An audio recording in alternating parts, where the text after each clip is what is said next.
Alrighty, stand to McWhirrs, and welcome back to another Wednesday episode of RogueTech. Yes, that's what we're trying to remember to play today. Hello, everybody, and welcome to our Wednesday stream. We're just about to get started here. Apparently, we have quality options again, so thank you, Twitch gods, for whatever you have brought down upon us.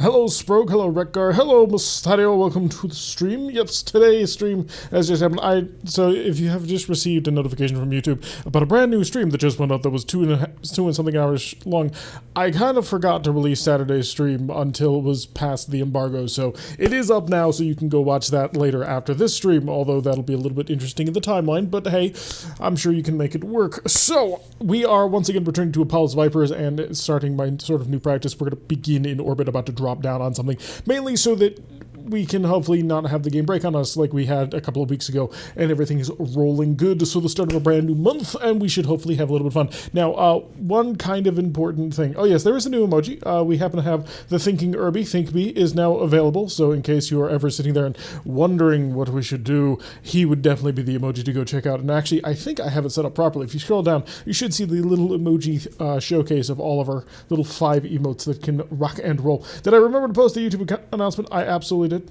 I think I did. Did I?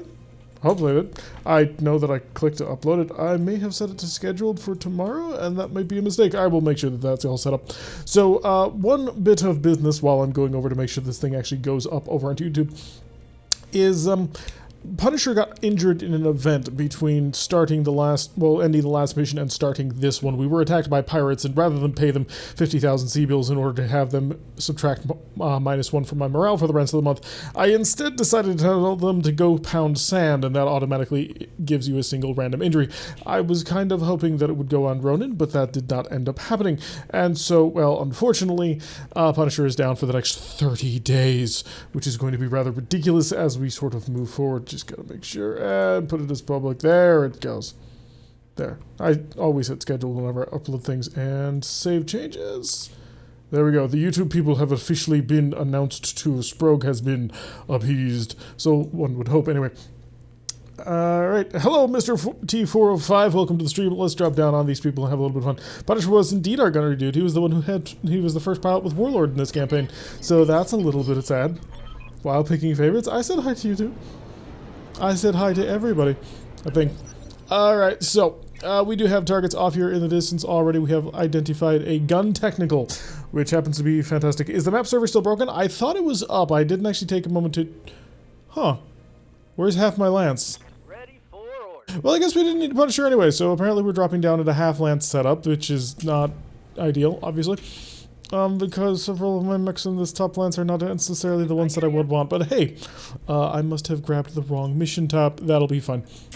So we're going to start today a little bit short, only 4 mechs dropping down rather than all 8. Apparently Sumirai decided to get lazy and stop carrying the 4 mechs on the outside of the Leopard, so we should be able to rip through this mission rather quickly and manage to get ourselves some pretty interesting gear. We're sitting at about 2 million C-bills. We have to pay like 1.5 every month that we want to go, so we can actually travel in the very near future, although we should actually start looking for a clan to actually join, because not having access to the faction shop is really hurting me on a personal level. No to Punisher and Rayon. Got incoming missiles, incoming for us against a... I did not actually check out to see what you were. I woke up the... We need the recoil control. It's not going to be a problem. Hello, Brick. Welcome to the stream. Glad you could join us. Sparingly. We shall endeavor to try. Oh, it is a yellow jacket. Okay, so we got a yellow jacket, a machine gun technical, and... What else? 2 assault mechs or something? Because this was a 3-skull mission. I was kind of expecting just a ridiculous amount of firepower, and I'm not running into it. I suppose I should... Oh, there he goes. That's the suicide truck, most likely. Unless he's carrying just a couple of missiles on top of his back, which could also be somewhat dangerous. I take it as a salvage mission? No, I took it for all the money, let me tell you. Of course, it's a salvage mission. All vehicles, though, so far, and all pretty pathetic ones at that. You wanted Ronin? R-O-N-I-N. Like the samurai, or the type of samurai. Alright, so Boba Bird is ready to rock and or roll. Hopefully this will be good enough accuracy at only a 13%. But if we manage to hit at least once... Ah, we hit at least once. Okay, so now it's in pain, which means probably we'll be able to finish it off with a dropper. Or do I see your armor status? I do. So your armor is quite open and vulnerable on this side. I shall shift on over here, apparently only 5%. What is with your accuracy, my friend?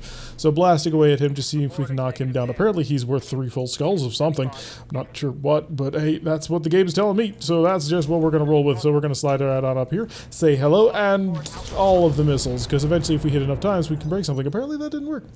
Is the map server still running? I don't know. I didn't check. We'll be checking afterwards.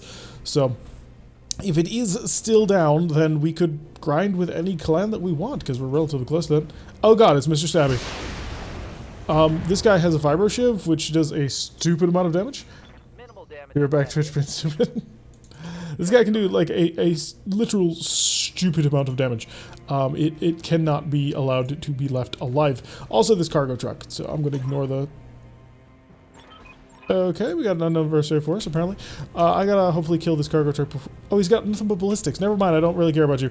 I'll fire the lasers and the Gauss rifle up here. Hey, we got the yellow jacket out of the skies. That's great. I hear Tyrek in Dolby? Digital surround sound or something like that? I'm not quite sure what that means, but okay, we'll go with it. Getting punted by a blackjack with twin... They look like periphery rifles. I think here is not great. The Twitch announcement, man. It's always a few minutes after the stream. Mr. Stabby here to give you some sweet lovings. We got to get away from that because he's got a vibro shiv and... Oh, it's a marauder. Okay, that's cool. So apparently we're stumbling into the second allied enemy force, which is indeed a marauder, which we would like to steal completely intact, if at all possible, because marauders are pretty awesome mechs. Generally equipped with twin PPCs, but no guarantees on that. One marauder, what? I thought you were all about that marauder too, Sprogue. Yes, we need it.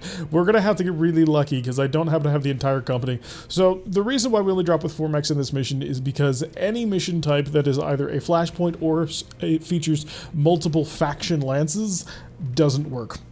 Mr. Stabby should have come? No, he's Mr. Stabby. Or Mr. Shanky, one of the two. I can't remember quite which one. But yeah, any mission that drops you in with multiple pirate factions, multiple sides to a conflict, you automatically do not get access to all of your lancemates, which is why on things like Test Drive and the Assault Lance Dive Attack one, you don't get any of that. So let's have the drop bear go drop in on Mr. Stabby and say hello. Hi, you were last season's model, so let's see if you stand up to this one. And no, he could not. Goodbye, Mr. Stabby. His SRM Deadfire ammunition exploded.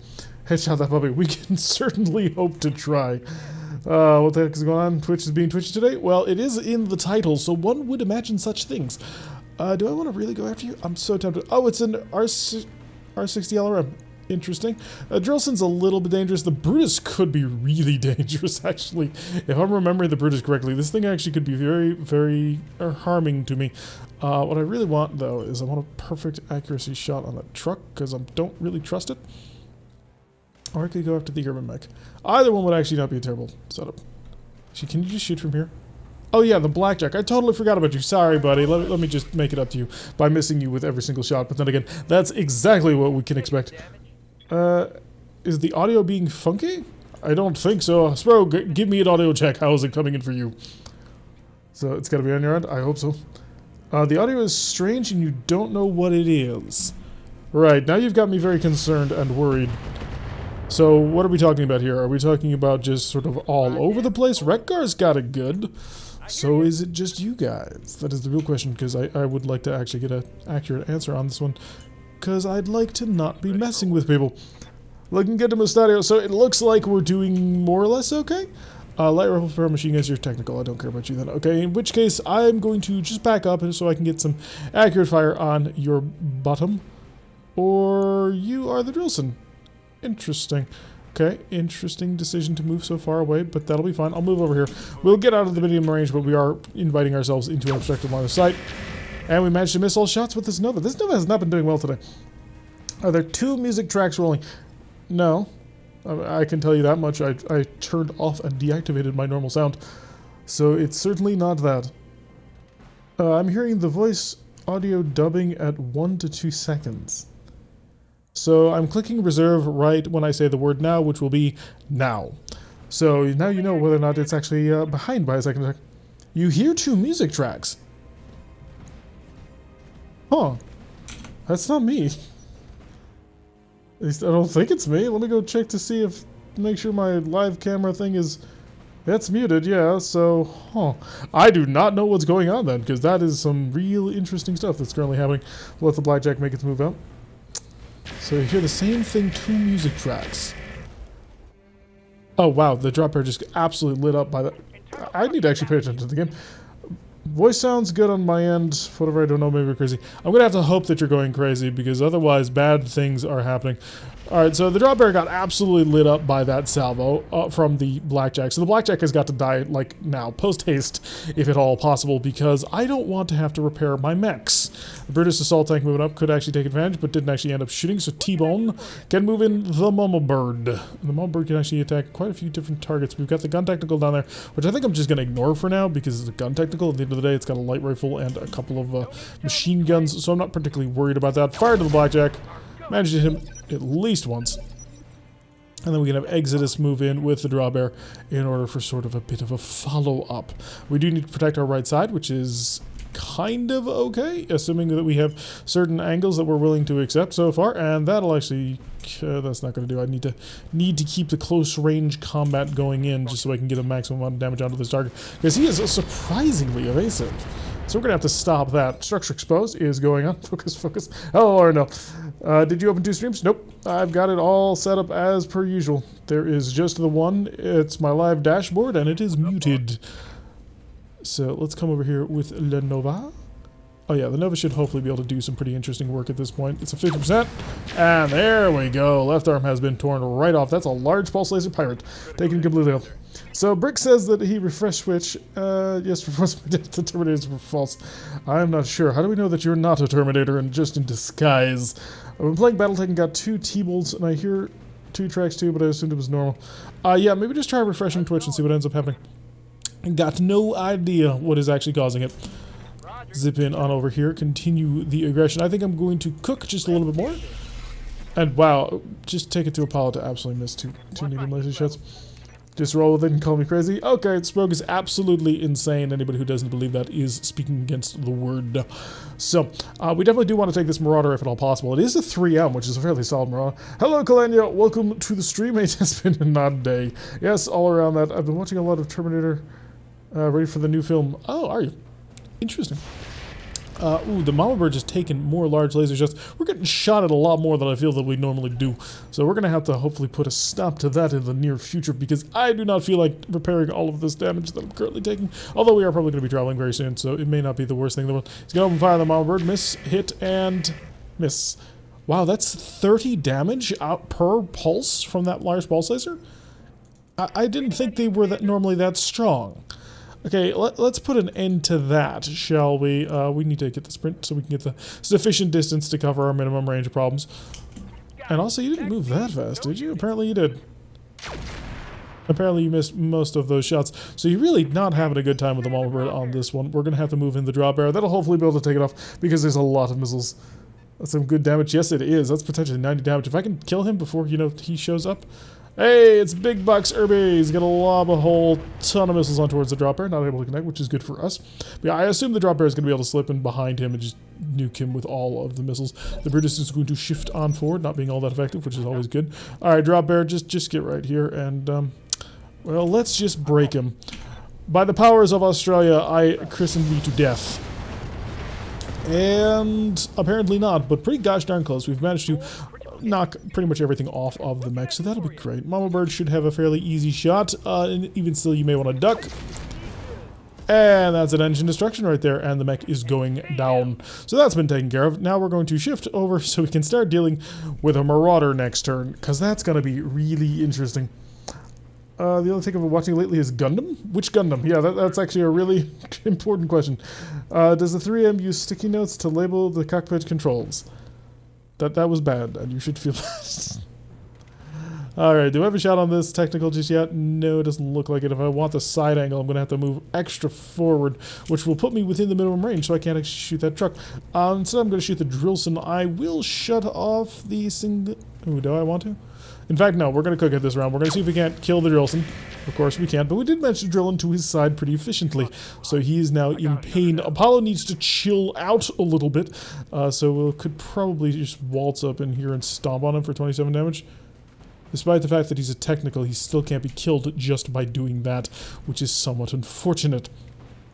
However, I can just sort of walk up on you, and I'll shut off a couple of my weapons. The snub-nose PPC and the heavy laser. That'll get us under temperature. And we missed. Because of course Apollo missed. Because he's Apollo. Iron-Blooded Orphan and Thunderbolt. What? I enjoy iron, the other not so much. Makes me laugh when you make that. 27 damage. And thankfully got missed by the Marauder, although he apparently has a large laser and a cannon. Wait, on a 3M? Isn't the 3M... Wait, is the 3M your mech, bro? In which case it doesn't have an autocannon.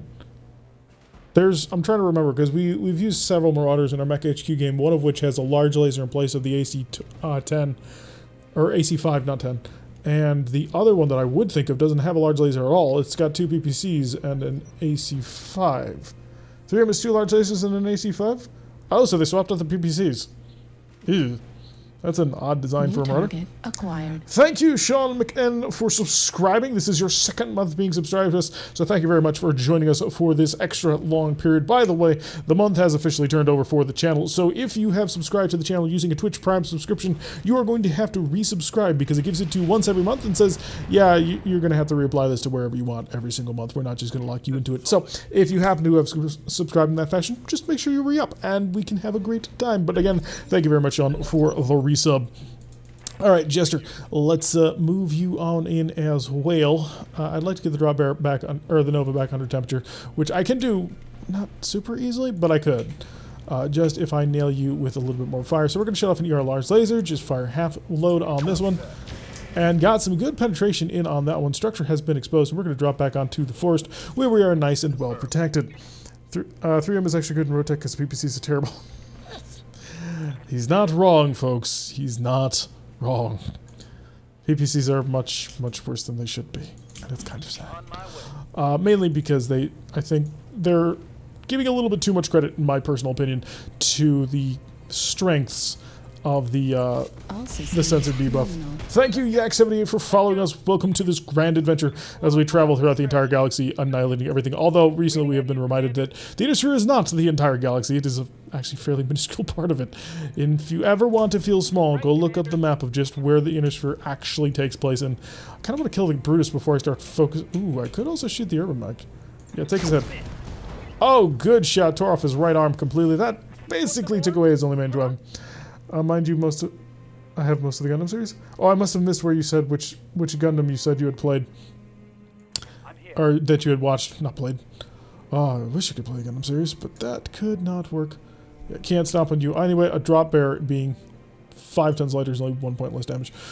Right, so I need to get a little bit of damage down on targets. I think I just want to remove you from the equation so I don't have to worry about your bull anymore. Well, it's the relevant part of the galaxy. This is true. We haven't run into any alien species just yet. ER medium lasers 2 off. I'm doing okay on ammunition. I've got another 6 rounds. So, you know what? Let's just... No, we're not just going to try and burn through without using anything except missiles. Because we just barely did it. But we did manage to take out the entirety of the Pyro Lance. We've got 3 more for the enemy allied forces. Which, one of them is an Urban Mech who no longer has a gun. One of them is a Brutus, which could be quite dangerous. And then one is the actual Marauder, which is dangerous. We don't talk about that, Rogue. That doesn't actually exist. Far Country? What are you talking about? I have no idea what it is these things you discuss.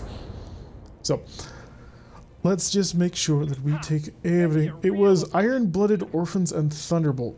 What? Yeah, I'm confused by that one. I don't know what you're saying at all. So can I have more missiles? You can try and get more missiles. Alrighty, so we need to get the Viper. Could move over and start immediately trying to rip out the rest of the heart and soul off of the Urban Mech R60, but I think I'm going to just ignore it for now, and instead see if I can't engage the Brutus from the back. And I am so very close. Oh, there we go. We have to be on unstable terrain, but we can actually make that full-on trip. That'll be good accuracy right there. We are going to cook for this one because, hey, of course, Apollo. You had 370% chances to hit, and you only hit once with the weakest of the weapons. The Gundam series. I've never heard of that one. Iron-Blooded Orphans and Thunderbolt? I have never heard of this Gundam series. So I guess here's heard that. No, I have not. Gundam. I've still never heard of those. Like, what the hell? Yeah, I'm sorry. I've never heard of that. So yeah, that's news to me, unless it's brand new or something. So we're going to continue to see if we can. Now we're going to remove the urban mech from the equation. Well, I don't want to be too exposed because, you know, we're missing most of our armor, and that would be unfortunate. You need to watch some Iron-Blooded Orphans is good. Okay, I'll keep that in mind. Oh, certainly sounds rather ridiculous, actually. Quite a bit of damage onto the urban mech. Managed to blow up his shoulder and crit some more of his equipment, but hasn't actually killed him. Now, why am I delaying on engaging the Marauder? Because I don't actually know how I'm going to be able to get most of that Marauder. That Marauder is a standard inner sphere design, which means it will only have a standard engine, which means it's, one, much tougher than it otherwise might be, and two, perhaps more importantly, it's going to be hard to get multiple parts out of it. So I'm not quite sure what I'm going to do in order to take him out. Left torso, he's got nothing. So he's got no guns of any kind, and he's now unsteady, which means T-Bone can probably finish him off. Do you see him, T-Bone? You do. How lovely. Yeah, just go. There we go. Urban mech destroyed. So yeah, the only way that I can think of that we would be able to effectively engage this Marauder and get a lot of parts from is if we had heat control of some description. So we're just going to have to get to his side and kind of hope that we get lucky with blowing off a leg. If we blow off both legs, we'll get 3 parts to a Marauder, which will be great. But if we try and just eliminate him as fast as possible. Oh, just getting accurate fire off that one. You can always salvage the Orion instead. Not anymore, we can't. There's not much of that urban mech left. We ripped that sucker apart bit by bloody bit. But yeah, we're gonna kill that because that is way more dangerous. Twin PPC plus a whole bunch of SRMs. Thanks for letting me clarify. I've been up since 3 in the morning. Oh, okay. So the Brutus, we're definitely going to see if we can focus on annihilating him before he can actually do anything dangerous. We are a little bit over temp on the Viper, but hey, what else is new? Apollo, you know what? I'm just going to have you risk it. Do you know why? Because you still managed to miss, despite having an 80% chance to hit a target. Oh, you are such a disappointment to the entire family. I hope he knows that. He does know that. He revels in that fact, I'm sure. Unfortunately for us... Oh, no, never mind. Your right side is away. That'll make life a little bit easier. I mean, we are going to get shot at our right arm, which is going to be particularly painful, but I can at least get a couple of side angle shots right on there in order to expose the structure. Should be able to make a nice follow-up with one of our other mechs, perhaps even with Jester. Shoot the large lasers and the Gauss rifle. Not great accuracy on the Gauss. Wasn't expecting it. Although I was expecting both large lasers to hit, which they ended up not doing. So if we want to kill this, we're going to make sure that we get a good shot with the Mama Bird. So Mama Bird, you have to get fairly decent accuracy on this one. Thank you. Okay, so now we've dealt with all of that. We just have the Marauder. So we either got to hope for a headshot, which is not going to happen, let's be honest, or we got to take off his legs. Okay, he managed to miss us by -1%, and the drop bear is taking a little bit more damage onto his armor. Luckily for us, not actually managing to hit the arm, which is facing towards him, but buddy, you're so dead. I don't... Oh, and you made my life even easier, thank you. Alright, Jester, in the Nova. Lenova? Lenova. Alright, so we're gonna get... Oh, actually, no, the Nova. What am I thinking? Ready to get it on. Yeah, I was thinking T-Bone, or no, Exodus is currently driving the dropper. No wonder. Having a stroke, clearly. Yeah, let's just start shooting your side, and hopefully we'll get lucky. Yeah, that does not look like we're getting... Oh, never mind, you hit the head. How well did you hit the head? You hit the head really well, actually. You didn't hit it with a Gauss rifle, otherwise I would have taken the head off. But that might be worth a called shot. Doing offensive push. 82% on the Gauss rifle. I can't make the called shot? Seriously? Okay, that's more than a little disappointing. So we'll move on forward. And fire. Took out the AC2. Okay, AC5 ammo went up and just completely tore the entire thing apart. Like I said, inner sphere design. We're getting one part out of that. Unfortunate on several levels. Can't target the head with offensive push? Yeah, but I wanted to target his shoulders. See if I can't manage to take a couple other things out. Didn't end up working. Yeah, tore him apart. AC5 ammo, very volatile, and just shattered the entire mech. So we lost that. IS trash. Weren't you the one who was just begging for us to get it, Sprogue? You have no place to complain about such things. Alright, give me the Marauder part. And that's realistically the only thing that was any good in this entire pile. I mean, there's a whole bunch of blackjack parts, but who cares about a blackjack? The large pulse laser pirate is 1 evasion ignored, recoil of 4, with a weapon misfire of 5 times recoil? It has a 20% chance of just breaking. I'm not sure that's worth anything to anyone. Angel ECM, do I have any of these? I have one, so I'm good on that. Whole bunch of terrible fusion cores. Well, the 225 isn't horrible, but it ain't exactly great. Your landlord in this... You're a landlord in the... Is IS Rogue, or is that going to be... eventually he will be, potentially. Unless you all, fail your missions, which is entirely possible. But we can talk about that a little bit later. Mech HQ stuff. They're currently on a quest in order to become landed nobility, or at least landed mercenaries. So there is that. You know what? I'll grab the pirate large laser just because if I can get 4 recoil under control, this thing is actually really good.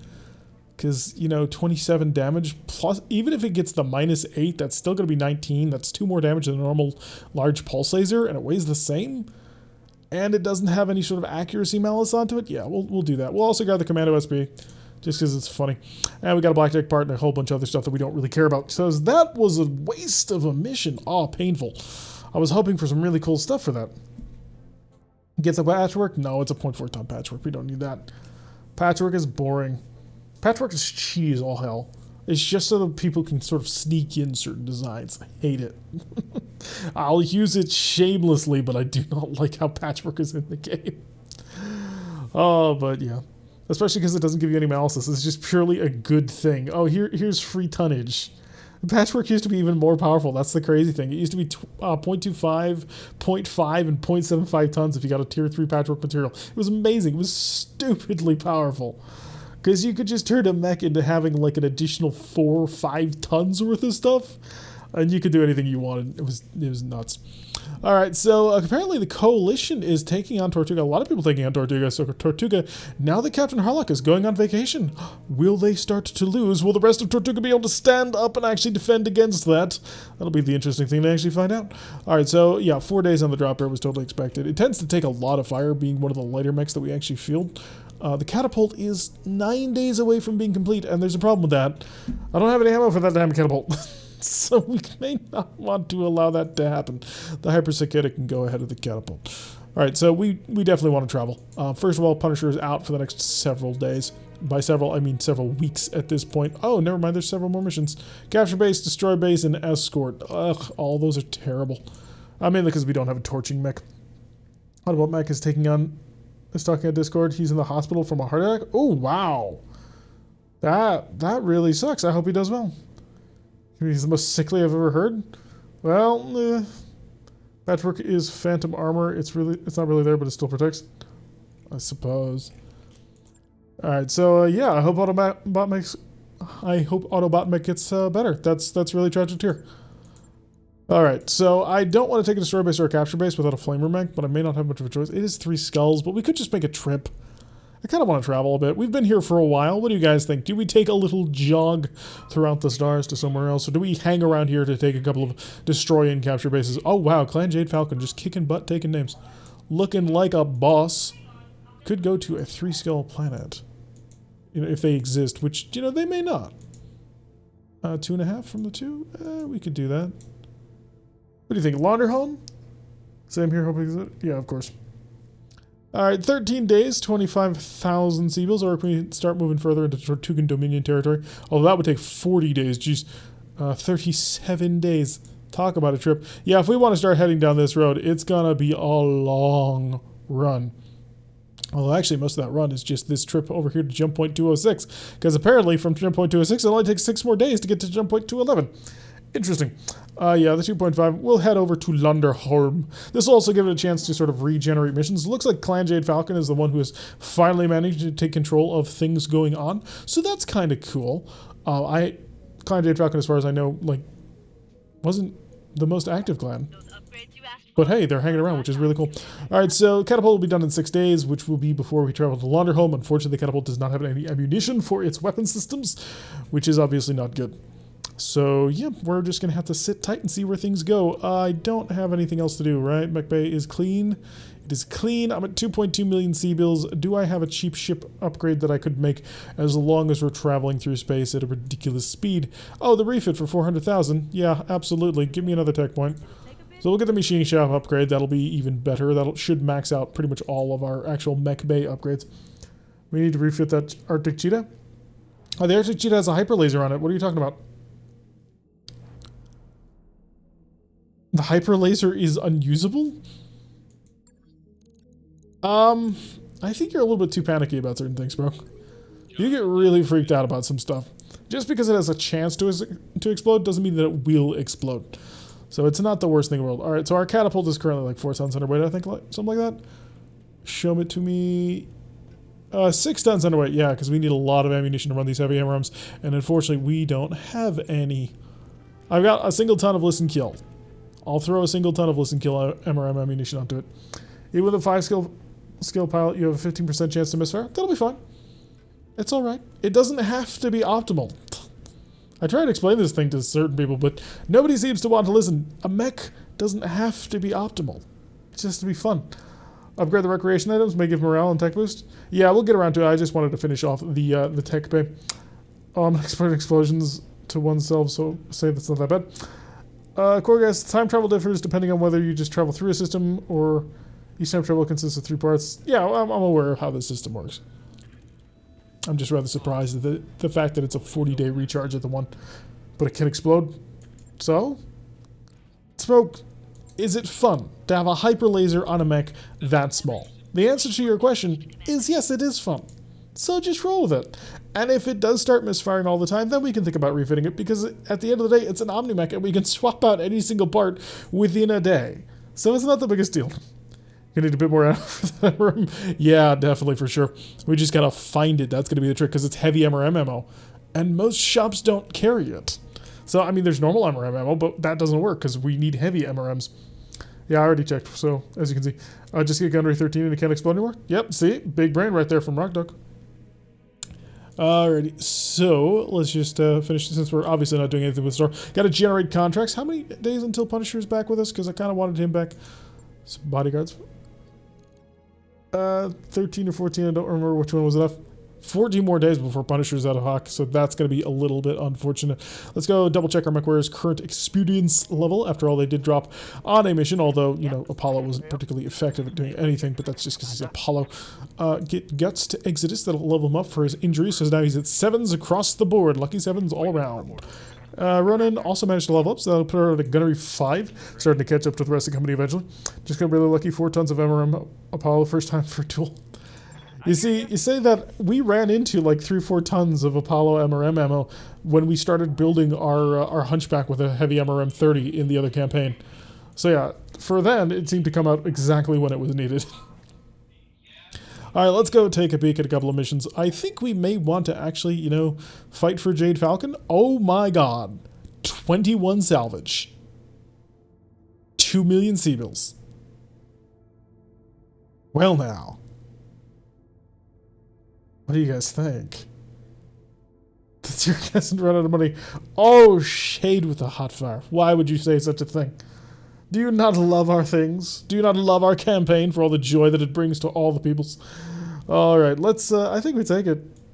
I think we take it for all that juicy salvage. And this will make Clan Jade Falcon incredibly happy. Now, obviously, we're not going to bring this catapult because 2 heavy MRM 30s are going to run through our listen kill ammunition in, where is it? 2 rounds. So we're not going to do that. But we will bring everybody else.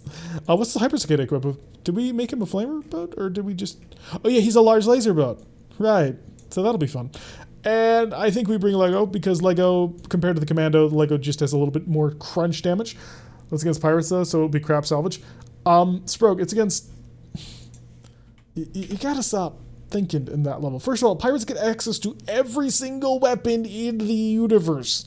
You can get clan mechs from pirates. That's how good that is. So just because they're carrying pirates is not necessarily a bad thing. Somebody has got to give you just a little bit more optimism for this world. I found a sensor lock pilot handy for taking down fast vehicles. Yep, sensor lock can be very useful. We still need to build towards that. I've got a couple of pilots sort of in that direction a little bit. As you can see, Ek and Ronan more or less sort of aimed in there. Currently I have a trebuchet with an ER large clan laser, MRM 40 and improved ammo in the torso, and 2 heavy MRM 10s with Apollo on the hand. So much firepower for Zilla 50. Yeah, that sounds like a lot of fun, actually, Swaffle. Oh, the only thing I don't like about that build is just the mixing of different ammunition types. Like, I really don't like doing that, but yeah, just, that's a lot of firepower right there. Heavy MRMs and normal MRMs, just all the MRMs to flood the enemy with missiles. I know exactly what Warden's going to be getting when we hit the arrow when MRMs actually become a thing in tabletop. We're probably just going to swap out all of his archer missile pods for nothing more than MRMs. And it will be hilarious because he will just be flooding the skies with missiles. They won't be particularly accurate. They're not exactly going to be LRMs, but MRMs will be hilarious to just flood on top of people for all their light tonnage that they be. But yeah, so we are now going to be dropping 3 skulls. Would have paid out 2 million. 5 of 21 priority salvage. This is either going to be the most stupid hard mission we've ever done, or the most profitable mission we've ever done, and I'm not sure which. Also, Jade Falcon will love it. We may end up siding with Jade Falcon, purely because they are the only clan in clan space. I mean, we could head to Barak, but it is a long trip to get to Barak. Like, seriously, if you want to join Clan Barak, do not do a clan start. Go start over in, what is it, Steiner space where they're hanging out in? Because that will get you to them a lot sooner so you can start taking missions for them. But otherwise, it's just terrible. It's just the left torso full of ammo. With 3 auto crits and LM, I'm just dead. Yeah. That's one of the reasons why I'm not keen about ammunition in general. I mean, I like it because the ammunition weapons are cool, but yeah. If you manage to get some Clan Ferrofibrous armor, that actually has case built in, so that'll help keep you protected a little bit. Alright, can anybody actually identify these mechs from this? Okay, you're a longbow. You're either a longbow or the other one that Shade made. At least I think Shade made it. And you're a warhammer. Alright, let's go find out exactly. Oh, again? Come on, game. Ready for orders. So we got another one of these where it's going to be multi-drop. It's going to be Comstar who's going to show up on this one. But we didn't get the entire bloody lance like I wanted. Angry. I wanted to kill them with everything I had. Yeah, so this is not going to be as titanically awesome as I was hoping for. I just can't go back comfortably to only doing missions with 4 mechs. I mean, I know there are a lot of people who don't play in the 5 mech style just because it's a lot slower. There's a lot more to think about and work through, but I prefer it so much more. Just because longbow was bloody doves? Yeah, okay, longbow is bloody doves. Fair enough. Shade, you made every single mech in RogueTech, right? That's how this works? It was a longbow. It was a longbow and a Zeus. Oh, so we got an 80-tonner here. Right, okay. 2 80-tonners, or 85-tonners. I forgot how heavy the longbow was. Right. So who do I kill first? Both of you are packing a ton of missiles. You probably got a whole bunch of SRMs. Shade, please. Yeah, Shade, why have you not fixed all of these things? You are the main developer of RogueTech, yes? This is what I hear. Alright, Mama Bird. Bring it on, bring that oh, I was hoping to bring that aggression at full power, but apparently not. We're going to have to stay out in the open, which is going to be unpleasant. Fire everything. Lucky headshot, please. No, instead you're going to fire a Gauss shell into the ground. I do 8 mechs from time to time. Defense of the available mechs. Not going to take my mongoose with my warhammer. Nah, if you're not bringing the mongoose, then what was the point? I am so hoping that you had only rocket pods, because if you're going to be able to do that every single turn, that's going to make me unsettled as well. Ace pilot on this guy, so we're going to have to kill him. Oh, he's definitely primitive. How old is this thing? Okay, 3 seconds to guess why this mech is primitive and why we know. 3, 2, 1. It's the smokestack. It's an internal combustion Zeus with rocket pods. Oh, that's gonna be great. If we can salvage it, that would be amazing, because that would give us all stuff for free. Fire everything you got in that longbow. What longbow? I don't see a longbow. Do you see a longbow? All I see is a crater. Took me to flush this. I spoke no sound. Negative. Have a great dude, that is a Zeus. Whether or not it has an internal combustion engine or not, it's a bloody Zeus. If you can't recognize the advantage of that, then sir, you do not play this game enough. So even the hull is worthwhile. Gonna fire his cannon and a large laser and not hit us, which means we just get to basically dive on top of him. Don't you have a smoke plume when using melee weapons like a hammer? I don't think so, but you do get a smoke plume when you use an internal combustion engine. That's awesome. Keep the ice engine in it. No. How about very much no? Super no? I think super no is the way we want to go. Looks like we've got a bit of a glitch with some of the terrain. Drop bear is going to zip over to the side and just start to unload and miss most of those lasers, but that's okay because he got a whole bunch of missile follow-up. T-bone can hopefully bone him with the Gauss rifle. That'll be perfect range apparently right here. Get over to the side and just start laying into him. Hasn't hit with that Gauss rifle once so far, so that is being very disappointing. Team, you're embarrassing yourselves today. You have to do this right, properly, and awesomely. Let's go. And that's what we're looking for. Straight up Gauss rifle shell on the shoulder, where he's nice and exposed and vulnerable. That's how we're supposed to be playing this game. Could sprint right in there? Can't quite make it. I could make it to there, but what I want to do... Is it worth the -2? Yes. Because otherwise they'd have to jump for it. And more hit structure has been exposed. He's very... dead right there. You actually definitely get the smoke plume from the cultivator. Oh, cool. I didn't know that. That's very interesting. So apparently some melee weapons also will grant you things like that. Probably because it's like... Oh, thank you so much for that. That's beautiful. So apparently we managed to blow off his leg, which means this suit's going to be on the ground. I'm going to go for headshots, perhaps, because I do have a couple of Gauss rifles. You have a hammer and something else punch you on the button. There's a plum tube. Very cool. Is it like a fire hammer or something like that? Because maybe it has to do with that. Go for the head. Why not? And did you get a headshot? I don't think you did, which is a tad unfortunate, because that would have been too gosh darn hilarious if you had managed to make it. Exodus in the drop bear is going to get up close and personal just to say hi. And we're going to target your leg. Because there's no way I hit that. Heat bank has been exploded. An ammunition explosion, which apparently did not actually kill the entirety of the mech, which is pretty cool from our perspective. Take a shot, go for that head. We managed to tear off his right arm and his mining drill. And he's feeling a tad stressed because of it. As you do. So apparently he was equipped with all that industrial equipment as well. So he's going to be able to stand back up, which is a tad unfortunate because I wanted to basically take this guy more or less intact. Zeus's are interesting mechs. They're not particularly amazing mechs, but they are interesting. So a large laser and an AC something or other, and he's probably just going to sit there. Oh yeah, we're just going to basically ruin his day. The Viper's going to slip on over here. Hi, surprise, buddy. That's going to kill you, isn't it? Yeah. Bit of a mistake on that part. But hey, we got the torch-taking terrorists. Right. Mission accomplished, right guys? It's all done here, we're all safe. Everything is nice, safe, and sound. There shall be no other enemies that are coming our way, surely. I believe this full-heartedly, for it is the truth. Alright, let's get ready for more incoming contacts. What's up, boss? Gestures. Nova can come... Actually, right there ought to be fine. Hey! Dropship! Going to drop right exactly where we were. So that ought to be interesting. Folks, get ready for the drop. We're going to hopefully be able to completely annihilate them before they can do anything to us. I should probably get a little bit of distance with the mama bear, just purely because... Well, the mama bird... Or no, that's the drop bear, never mind. The mama bird does need to have a little bit of distance from whichever it's trying to destroy, purely because it doesn't exactly do well super up close. Yeah, nice drop zone.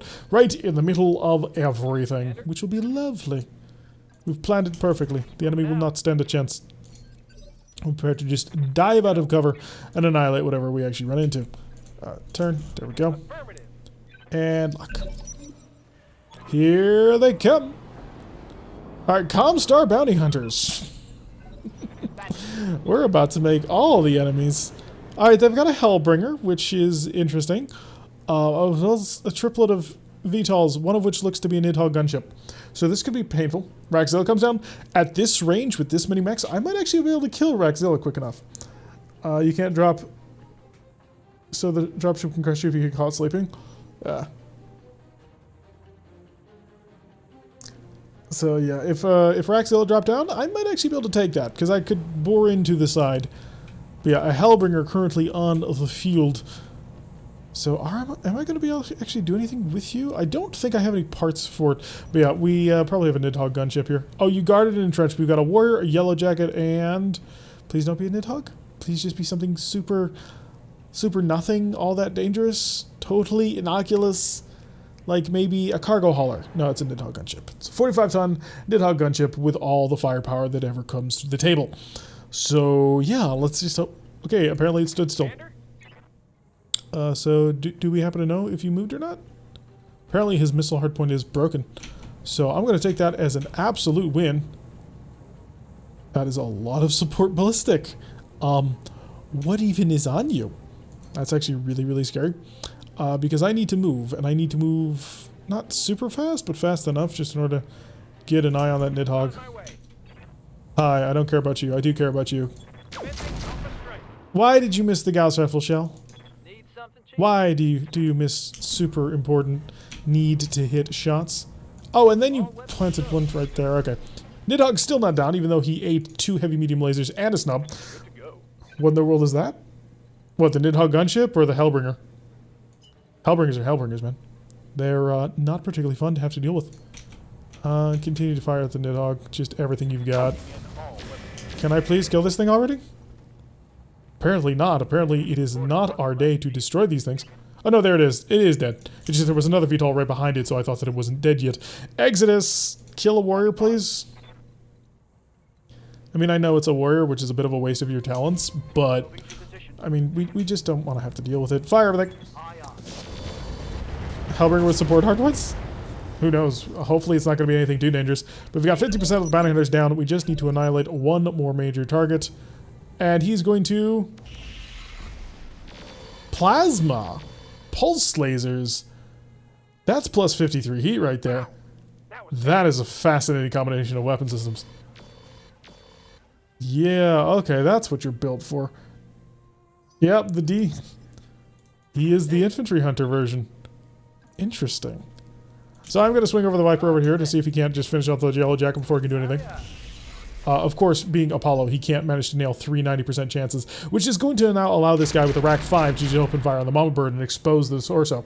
So yeah, good job there, Apollo. Always nice to know that you are helping out the team in all the ways that you do nothing.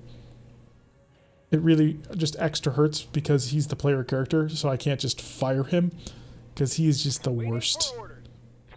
Like, words do not describe how much I despise Apollo in this playthrough. He's clearly trying to get somebody killed. Alright, fire everything you got at this thing. Yes, it's from behind, which is not ideal, but luckily for us, the drop bear is reliable. It's Comstar Plasma for a second. I was hoping you could get your hands on Pirate Plasma. Dude, Comstar Plasma, way cooler. Okay, so we do have to guard our one side because we have nothing left here, so our left side is the only side that we can show towards the enemy now as we start to head on towards the target. So I'm going to shift on a little bit closer.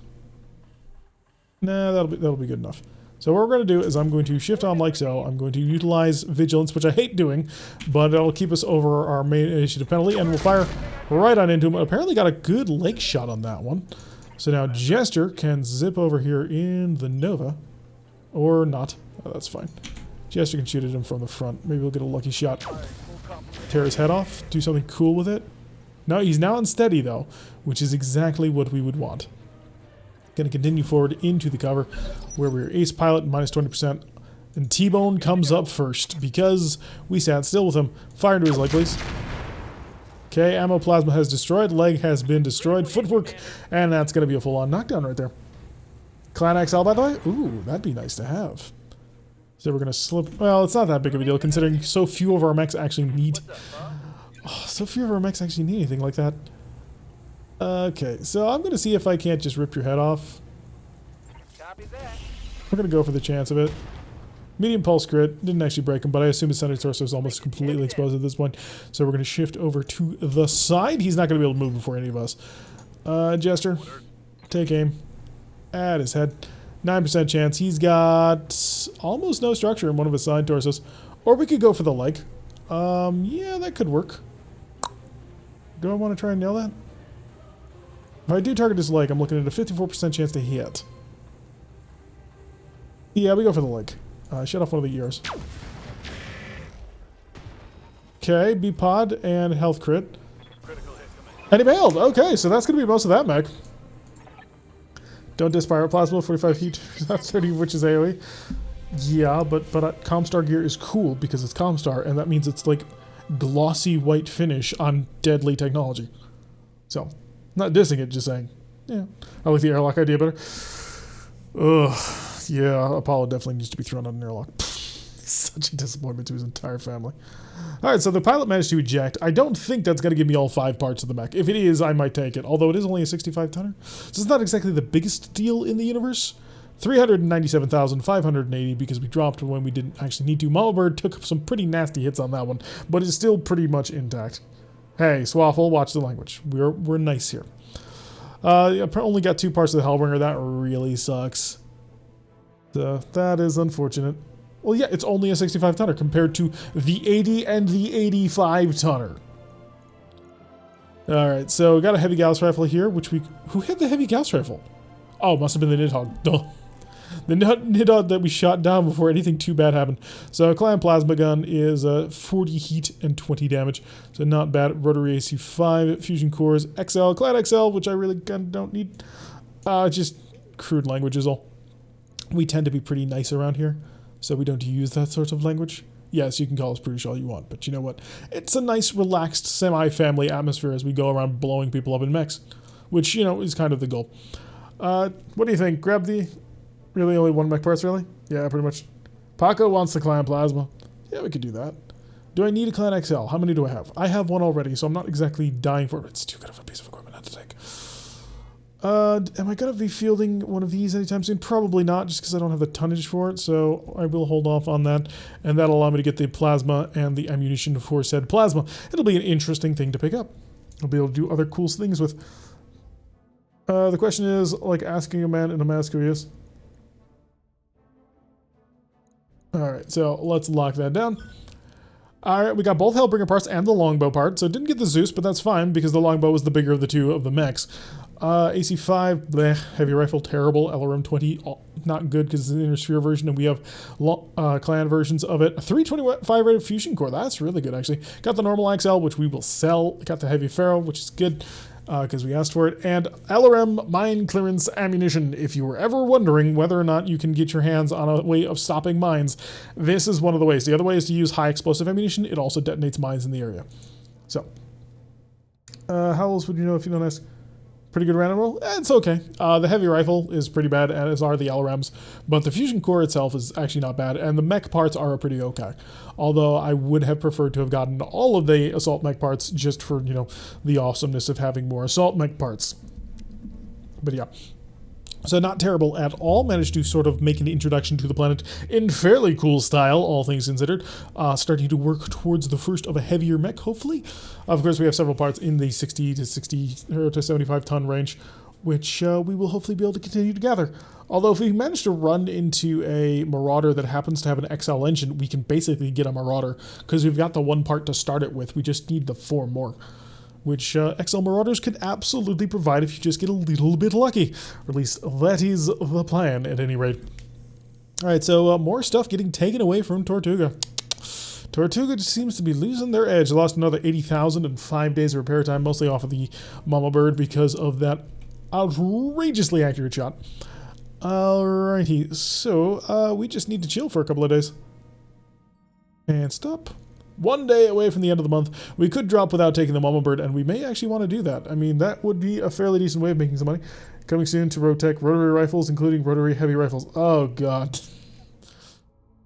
I think that may have been a mistake. We're going to wait for Apollo to get gunnery, because he desperately needs it. He can't hit the broadside of a barn. Maybe the forlorn hope of actually giving him an even greater skill will actually result in him actually being able to hit the broadside of barns. Okay, we're all good on pilots. We actually have enough mechs to drop even without it. Now, how about Airlock Apollo? He's the player character. I literally can't kill him, otherwise I would. Is there a test drive? No, there is not. It would have been really nice if there was. What am I up to? I'm up to medium tech with them. Bodyguards, I prefer not to defend bases just purely because they take forever. A stubborn surrender. Could fight a battle with Tortuga. This will be higher level people. What I could do if I really want to go for things is max out the rep and see if we can't just sprint for Jade Falcon. What do you think? Cash or salvage? We could get some interesting mechs. It is a 2 skull, which gives us access to some pretty interesting higher level mechs. While you think of that, I'm going to do a quick check on the mech bay, see how we're doing on things. Sprogue thinks cash is king and wants to see us go in that direction. So yeah, let's see. The Hellbringers are indeed different parts to the Lokis, and even though they're so gosh darn close. Yeah, we're currently saving up for all of these. Medium mechs, we're currently sitting on top of a whole ton of them, which I probably need to just sell in order to get my cash over here under control. And the Mr. Stabby, which I'll probably just keep because it's Mr. Stabby. No. So, let's see. Well, I think we could run for cash, but I like things so very much. And it's not like we're going to be able to buy from anything important from the shop, is my only major concern with that. So, and these mechs should be fairly busted up, easy to steal. But that's also an argument in favor of taking it for the money. But I think I want this stuff. I like stuff. And things. And things and stuff. Alright, this time we should actually be able to drop the entire lance. We've been preparing to drop the entire lance for, well, ever now. But now we should actually be able to dump everybody on top of a target. I do need to move, let's call the Cougar up to T-Bone. That'll give us our best gunnery pilot on that one. And we will slot in the Commando in order to take things up. So, boss, why is clan things better lore-wise? Because the clans never actually went through the hundreds of years of continual successor wars, which eventually just ground the technology base down to nothing. So because they never had to go through that, they just continue to innovate and create even more better stuff. It's like if somebody didn't have to run through the Dark Ages, where would they be in terms of technology? You know, the whole thing, oh well, if we didn't have the Middle Ages and the Dark Ages, then we would be colonizing other planets by now. That's basically the argument that's getting made. The clans never went through, as Rekar put it, that big brain drain, which ended up just killing off all the big scientists, destroying all the tech base, and also all the best scientists and warriors and that sort of thing left with the clans. So, Mr. 245 says, I put an MRM-40 and medium lasers on my Hellbringer. I run it up to the side of larger mechs and watch them erode. Ah, yes. Just the most rewarding feeling in a world to just sort of drill through a mech from one side into the center torso. Just inevitable and unbeatable. Used to be able to use SRMs for that, and then, you know, AMS got on the field, and now we use MRMs for that, because it does pretty gosh darn good at the utter annihilation of anything that we actually want to deal with. So, yeah. You remember SG-1 Society that had a concept of no Dark Age, so they were way more advanced? Oh, yeah. Didn't they end up getting invaded by the Gould or something like that? Just look at East and West Germany with the wall. Yep, another great example. Just what ends up happening when you are free to innovate. Although, it's not that the clans were free of war. They did have the war for, I think it's the Pentagon systems or something like that. But their war was generally much more, how do I put this, ritualistic. The clans generally treated warfare very ritualistically compared to the Inner Sphere, where total war was sort of the end-all, be-all of the day, which is one of the reasons why I firmly believe that they lost horribly to the Inner Sphere. They just did not understand the concept of total war, and they were incapable of actually handling it. And then they got flooded. So, yeah, the Pentagon world is actually an area of clan war I'm not super familiar about, and I probably should get more familiar. They had epic slap fights. That is, as text puts most things very eloquently, that is a very excellent way of putting it. Not a real war, just a slap fight. Alrighty, so we get to jump down with the full twin lance once again, feeling a lot more comfortable in our skin. There's a Tortugan support lance and an enemy lance, which is part of the challenge of this. It's one of the reasons why I build my mechs so gosh darn tough, is because when we start running into double the normal opposition, it may seem like, oh yeah, well they'll just spread their fire across all of your mechs. They don't do that.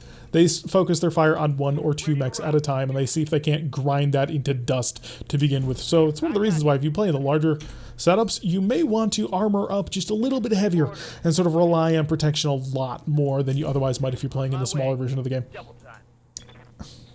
So we we actually have a fairly decent high ground advantage on this one. So if we continue just sort of working along this cliff edge, we can actually get a lot of work done. And that would be ideal. Ronan, hi, welcome to the club. You're currently driving the Lego, so if you get that thing destroyed, I'm probably going to fire you. You are, after all, the newest pilot, so it's not exactly like you have, you know, the strongest of ties to the company. But it should be fine. You'll do okay. So the Inner Sphere is better because we are crazy, so you don't give up. Yes, absolutely.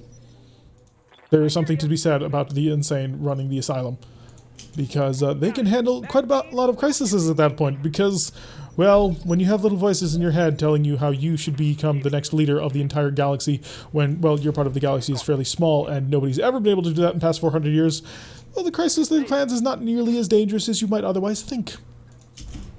Alright, let's see what we actually have on target. It's going to take us another turn at least to make it to the support lines. If I can shift a little bit further over to the right, we may even be able to get a better high ground bonus. I'm not quite sure how traversable those cliffs are going to be, but we definitely want to be fighting downhill. It's not something we get to do very often, because normally the way the maps are designed, at least in the way that, you know, HBS has the normal drop zones, you always end up fighting uphill, which, yes, it's more difficult, but it's also really boring because every fight is uphill. And it's like, well, why didn't I drop on top of the hill? Surely that would be an easier place to land the dropship.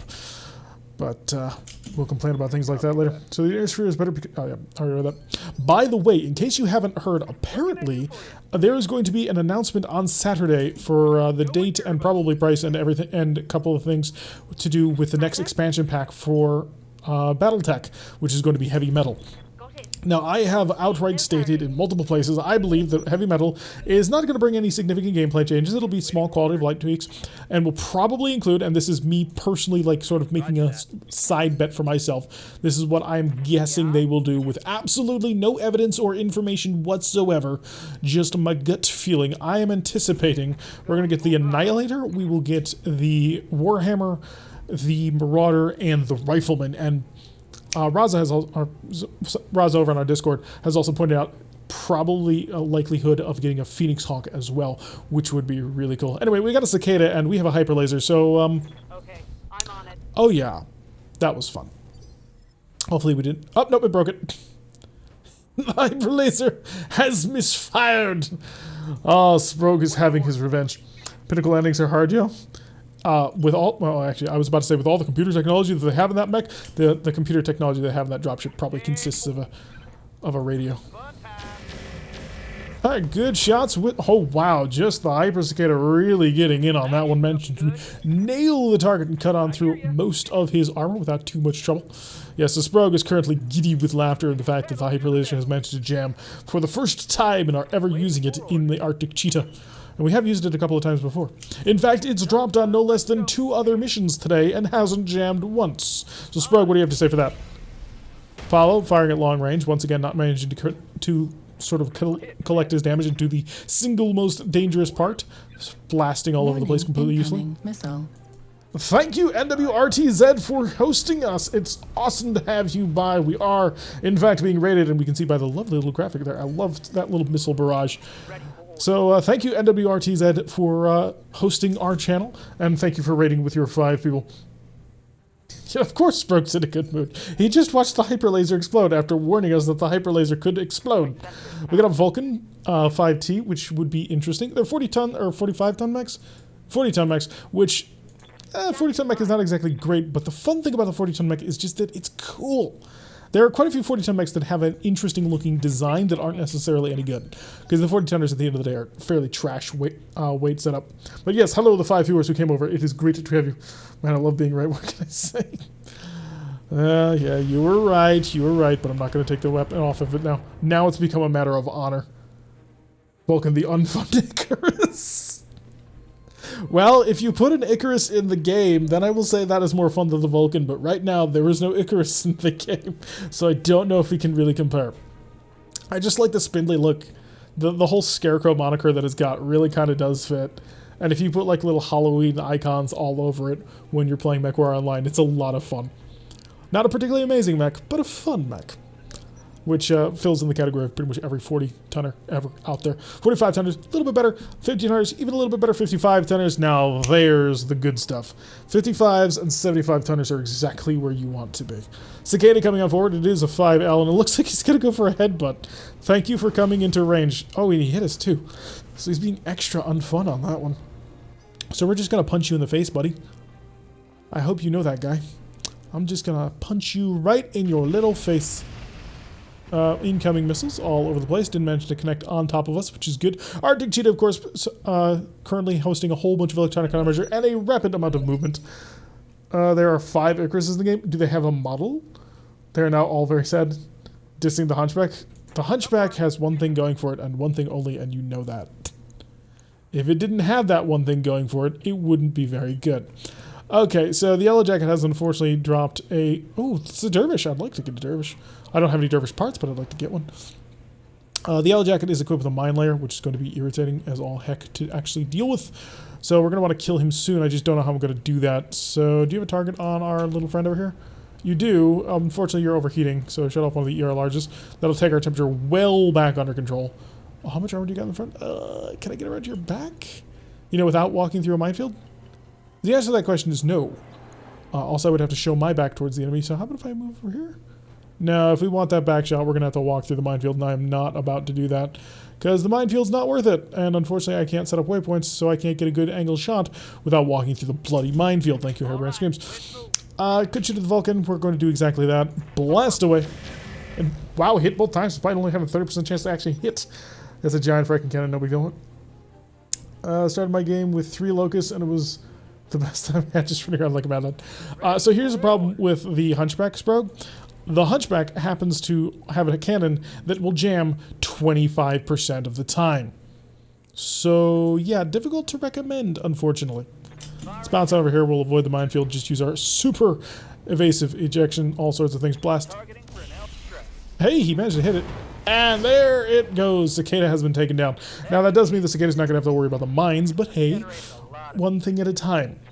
Exodus in the drop bear can try and hopefully make his way towards it. We do want to avoid the minefield wherever possible, so we're going to shift well out to the side. Could fire a couple of ER medium lasers, and the MRM, not going to fire the MRM just in case.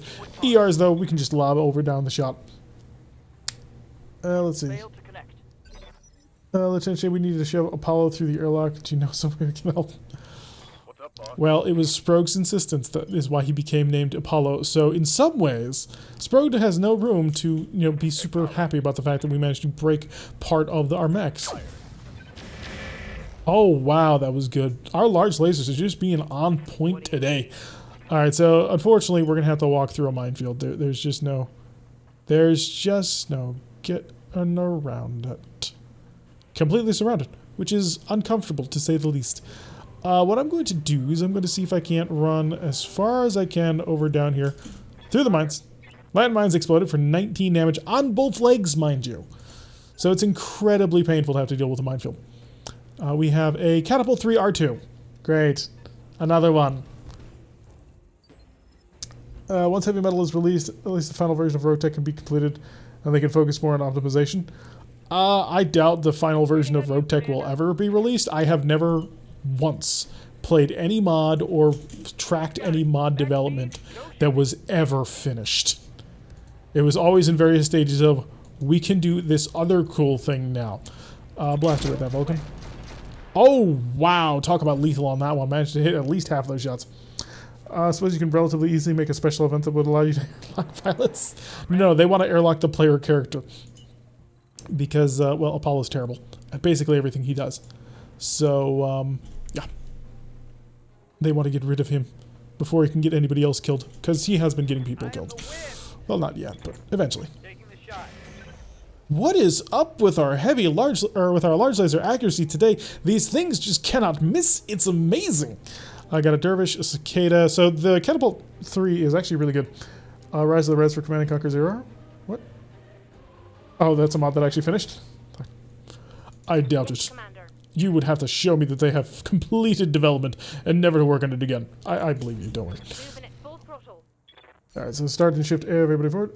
Is it possible to disable the drop costs and high maintenance costs for RogueTech? Well, one thing you can do to reduce maintenance costs is you can actually, in the install options, make it so you don't have to repair armor. It's the last option when you come to like all of the install selections, so scroll all the way down, just click armor repairs free. That'll help you out a little bit. Oh, now you played yourself. It's going to miss every time. Well, that just increases the challenge and makes things a little bit more interesting. By the way, if you're new to the channel, make sure you hit that follow button because we'd love to have you to join alongside with us. And if you want to support the channel in any way, just check down below for the links. Donations, bits, subscriptions, you all know all that. You're all Twitch veterans. It's me who's the new Twitch guy. So yeah, we're going to have a little bit of fun with it. Just want to point out that 3 and 4 are the sweet spot for Rex. Yeah, I checked. It was being the same accuracy for all 6 shots. So that's why I fired in 6 mode. Oh, you mean for jamming? Who cares? Run the gun, man. Run the gun. If it's not blazing, you're not having a good time. especially because it's a Cougar, so it's fairly slow, actually, for a light mech, or at least for a clan light mech, so it'll have time to get in position for its next shot. No worries there. Alright, so the enemy is currently shifting. We've got the Yellow Jacket moving on forward. Oh, can you please just die? I don't want to deal with your crap. Mines are the least fun thing to deal with, unless, you know, you're the one shooting them. See, Rekgar gets it, more DACA. That's what we want. We don't want this mine stuff. Mines are not DACA, and we don't want to hold off. Are you serious? You little jerk. I'm just going to run the Arctic Cheetah away. At this point, we're running that Arctic Cheetah. It's not in the fight no more. You know what? Is that what you wanted, Yellow Jacket? Screw you guys. I'm taking my ball and I'm going home. I'm taking my Arctic Cheetah and we are leaving. I hope you're happy with yourselves. Alright, let's see if we can't get a line of sight on this Yellow Jacket so I can utterly kill him. That may not actually be possible, unfortunately. No, it's definitely looking impossible here. So he is in that sweet little angry spot where the only place that we can actually see him for some reason is right here exposed, and even then it's an obstructed line of sight, even though he's flying. But hey, we can have a Jenner with 7 LMGs. Yeah, I've run into that Jenner before. It's not particularly fun because it headshots all day, air day. So we're just going to run the Hyper Cicada on forward. Say hello, and I'm just going to blitz everything I've got. I was hoping for a couple of center torso hits just to kill him, but I suppose we'll have to take what we can get at this point. Ronin, run in, bring your mech. Will you have a shot? That's a shot. That is indeed a shot. 38. You know what? Let's end his whole career.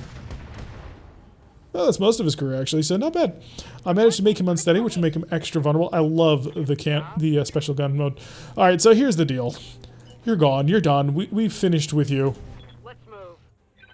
Another 11 damage for the mines, but yeah, there's not enough health in this. We're just running the Arctic Cheetah away for the rest of the battle.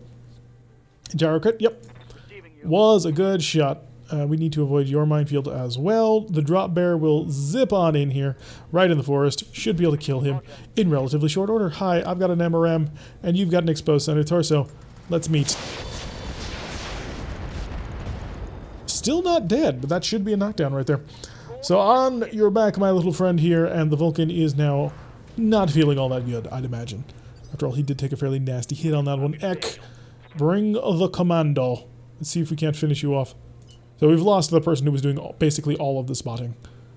I don't want to run through the minefield, it's just too gosh darn dangerous, so we will run over here. So the Cicada better gosh darn duck, otherwise he's going to get shot in the back. Hey, we took it out. Alright, so Cicada's been dealt with. How did that Hyper Cicada not get shot?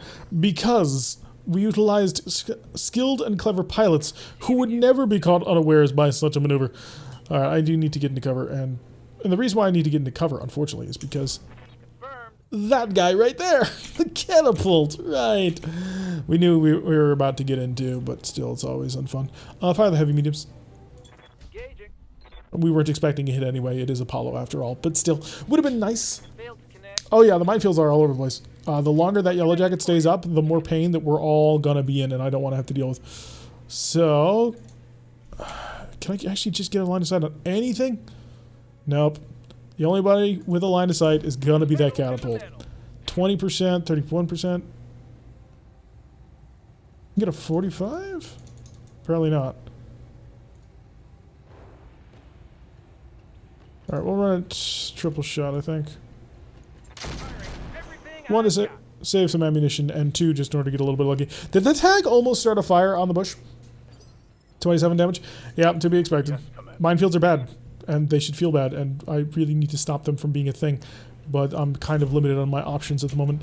So ECM down, because it doesn't matter if we miss. I mean, you can use all the ECM in the world. It doesn't matter if he doesn't hit you. It's the fact that he's going to drop the minefield all around you.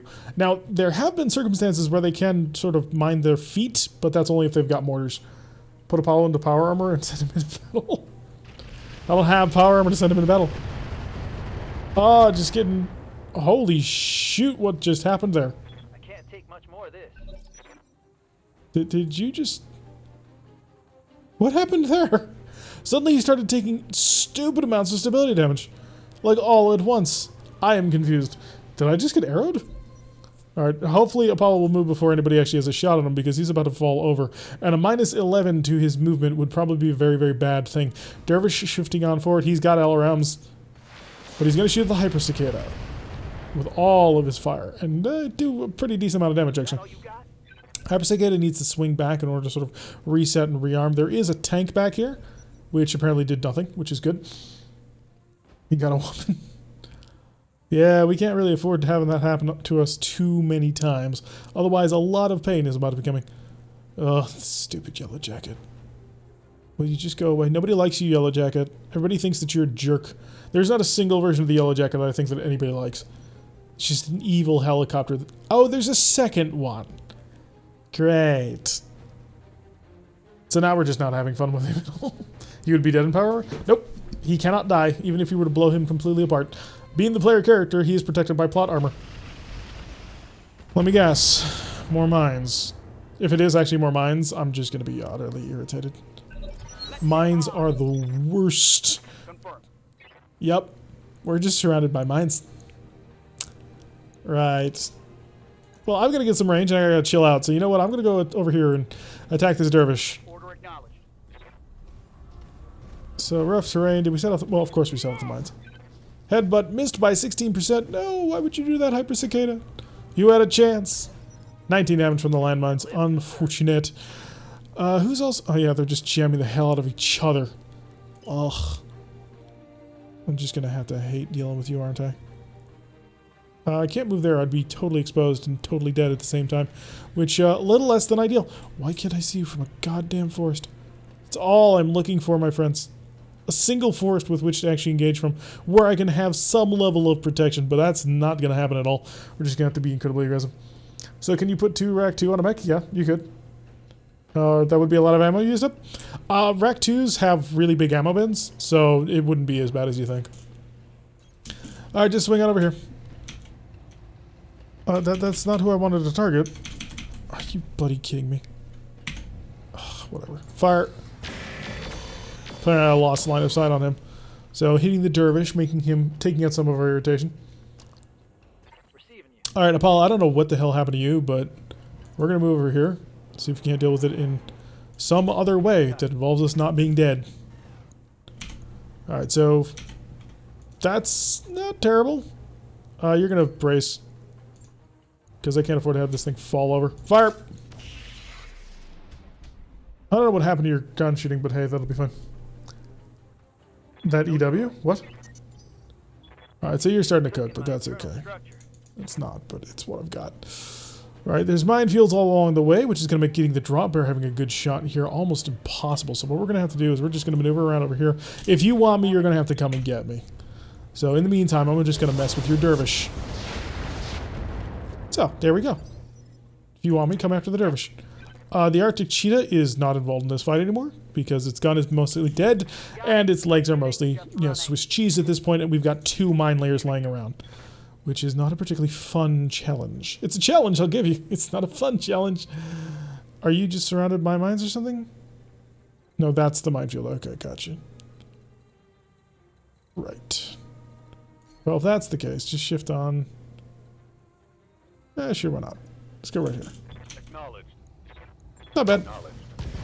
Oh, left torso has been destroyed. So this dervish is really having a bit of a bad day. Already we have this mostly drop bear's Vesper.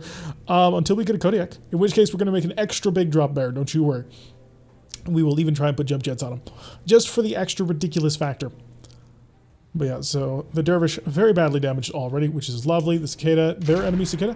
Oh, you've got a couple of periphery rifles. How adorable. Or maybe a pair of actual light autocannon 5s. There is actually a version of that exists.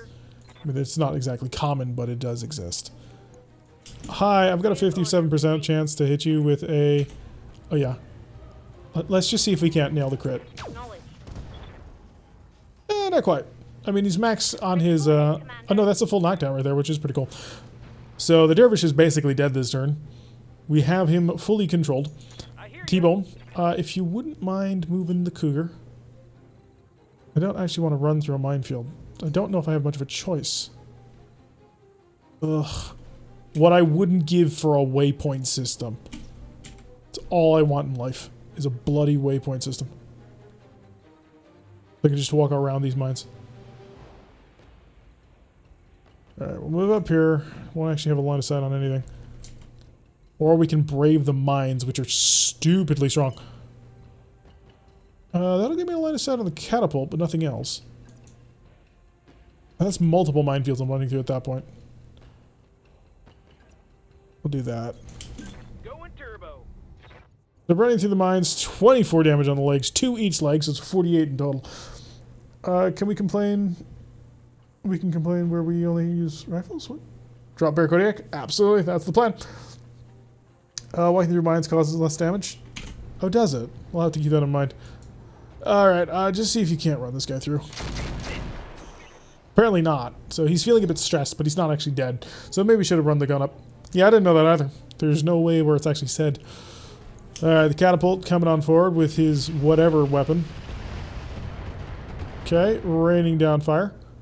Managing to get these random 10 damages on through. Not quite sure where those come from. Oh. Oh, okay. You've got heavy arms. Rebels only that's fine.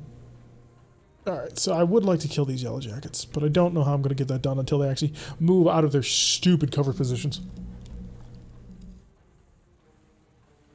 The fact that it looks like you can clearly see them, but you can't actually shoot at them because they're helicopters, and so they're still considered to be on the ground here at this level, is really kind of irritating.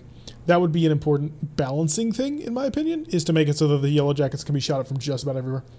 Yes, I know, Sprogue. That's what I've been thinking since we saw this thing. Oh, Inferno rounds. That's adorable. Oh, that's not good. Alright, so the Dervish is going to go. If he's got half a mech left and his center torso is badly damaged, what's he going to do with it? He's going to run and punch. Because that's the best thing he could come up with. Now, he has placed his strongest armor towards the most enemies now. So there is that. So he has utilized some level of intelligence. Right, Apollo. I believe we've discussed this on several occasions. And you need to actually, do something. I know, you don't want to. It's an unfun thing to have to do, to be a leader and all kinds of crap. We get it. You're a whiny little child who was able to lose a battle star to a battle where you should have won, or at least achieved parity. Confirm. And of course you miss. But there's a bear in there? Reporting. Negative damage. Yeah, we're going to have to actually take out the pilot. That's going to be unfortunate. Arctic Cheetah, you're still not involved in this combat. What do you yeah, go to the sauna. Just enjoy your time there. No, just stay off way back there. You're not here. And we do not want you involved just right now. Alright, so the Cypress Cicada is not exactly feeling super great with all of that love from being shot at several times. However, I can't actually get an angle on the bloody... This is stupid. This is stupid right here, the fact that I can't shoot him. Anyway, I'm not going to complain. It may be dumb, but that's what I have to deal with. So we're just going to kill this guy because I don't think he's going to survive. In fact, I'm going to save myself some heat. 10-4. There we go. I would have felt really dumb if that hadn't worked. Twin large lasers mentioned to nail the target. And now we'll just shift off over here into the nice, comfortable little forest. You got it. Where we have armor protection all around Jester in Lenova. So hopefully this one will actually go. And I should actually be able to shoot you without being able to move. Oh, thank God, the first one's dead. Let's go. Advanced stealth armor on the VTOL? One for the scrap. Yeah, well, it's got nothing left anymore. I remember a kids show called Play School. Never heard of a show called that, but I do remember that was like a line of children's toys. Alright, so where's the other bloody thing? We gotta find it, because otherwise life is just gonna get levels of pain that I don't want to have to deal with. Also, you're jamming me now, which is just even more unpleasant. You know what? I'm gonna brace this, or reserve. Shouldn't have reserved to Eck, but you know what? We'll deal with it. Exodus in the draw bear. Let's go engage the cicada. Sure, why not? Is your back seriously right there? Did you seriously present an easy way to get to your backside? Thank you. Okay, unfortunately, we're not going to be particularly accurate on this one, but hey, if I can just shoot him enough times, I might get lucky. We did not get lucky, but we're fine. It's an Australian kids show? Oh, cool. Yeah, it's a line of kids' toys that I know of. So, Catapult is going to back up a little bit and finally just fire at the Viper, because why not? Structure exposed, engine crit. I think we're going to have to pull the Viper back on this one. It hasn't been particularly effective anyway, so it's not like we're losing anything in this fight. Did you break your gun yet? You have not. Lovely. Alright, set this back to normal mode. And let's see if we can't get a line of sight on, well, something. Anything. Gotta find the secret path through the minefield. There we go. Roger, Skipper. Kicking it. Then we'll be able to get her involved soon-ish. And maybe even the yellow jacket will pop up right here and I'll be able to move her in order to use her scatter shot and completely annihilate it. Well, the Viper's being driven by Apollo, so Yeah, I kind of get a little bit of sympathy for it, but still. All right, T-Bone. For you. You're a cougar. Honestly, what I would like to do is just run the gun on the cougar against other targets, but there's minefields all over the place. It just makes doing this a little bit more difficult than it otherwise needs to be. All right, in that case, we're going to rush over here and engage La Cicada. Pedal to the metal. Hey, we found him. He's back. We're on the gun at 4. Yeah, good shots. Managed to damage the cicada even more. But yeah, unfortunately, we have now re-identified our yellow jack, and he will fire even more mines. Apollo doesn't deserve to drive the Viper. Yeah. You see, his stats don't tell us that he should be that bad, but he is that bad, and we haven't figured out why he does that. Oh, great. The drop bear is about to get the mines. So that's going to suck. I'm showing minor damage. Yeah, but what you didn't show on your sensor says, oh, he didn't move. Cool. I await your command. I might be able to kill him. He didn't move, so he's got stealth armor, sure, but...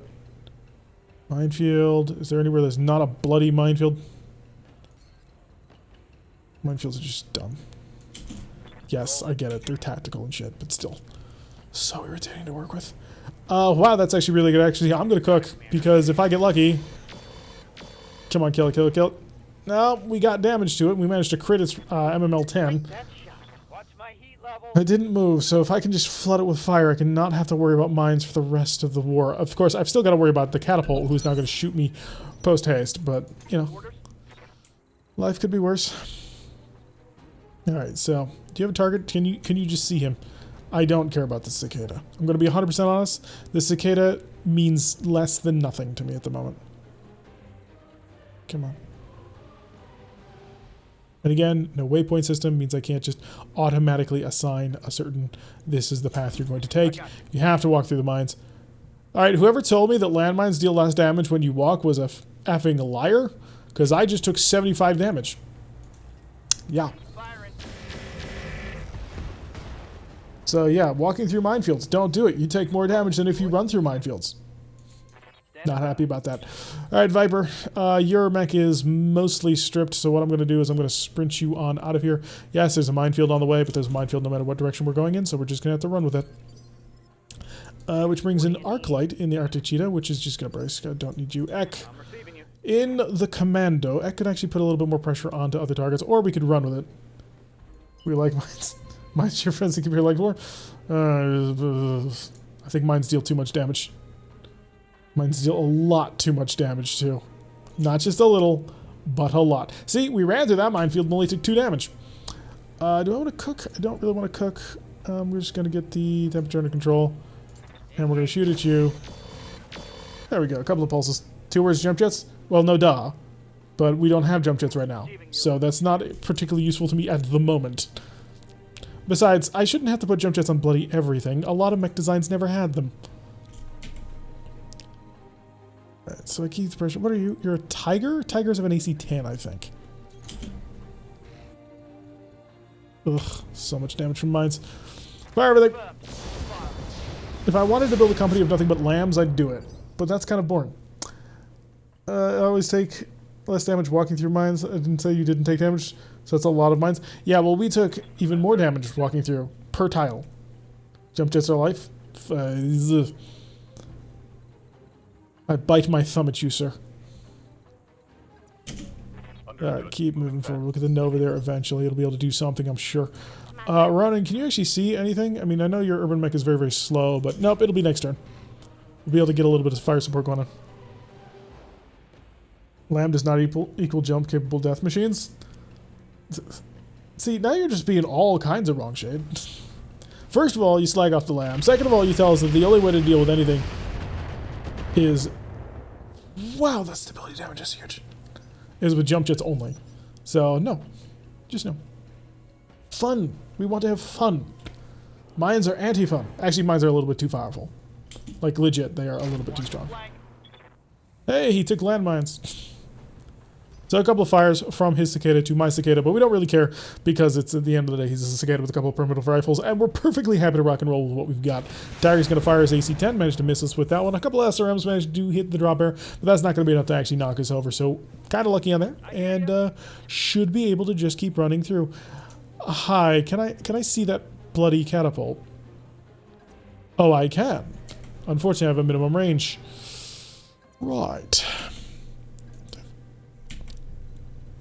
I hate this catapult. I hate this map. No idea why all the lines of sight seem so bloody messed up. Alright, in that case, if I can't get a good shot on you, I may as well just take out all of my frustrations out on you. There we go. Most of his up. Are we dead yet? Not yet, but Shade's been trying to say... Shade? No. A lamb is amazing. You take that back.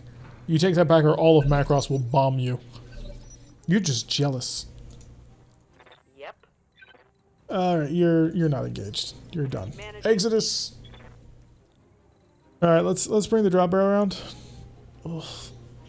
Dropper taking so much damage here. At least one of his MRMs are jammed. That's helpful.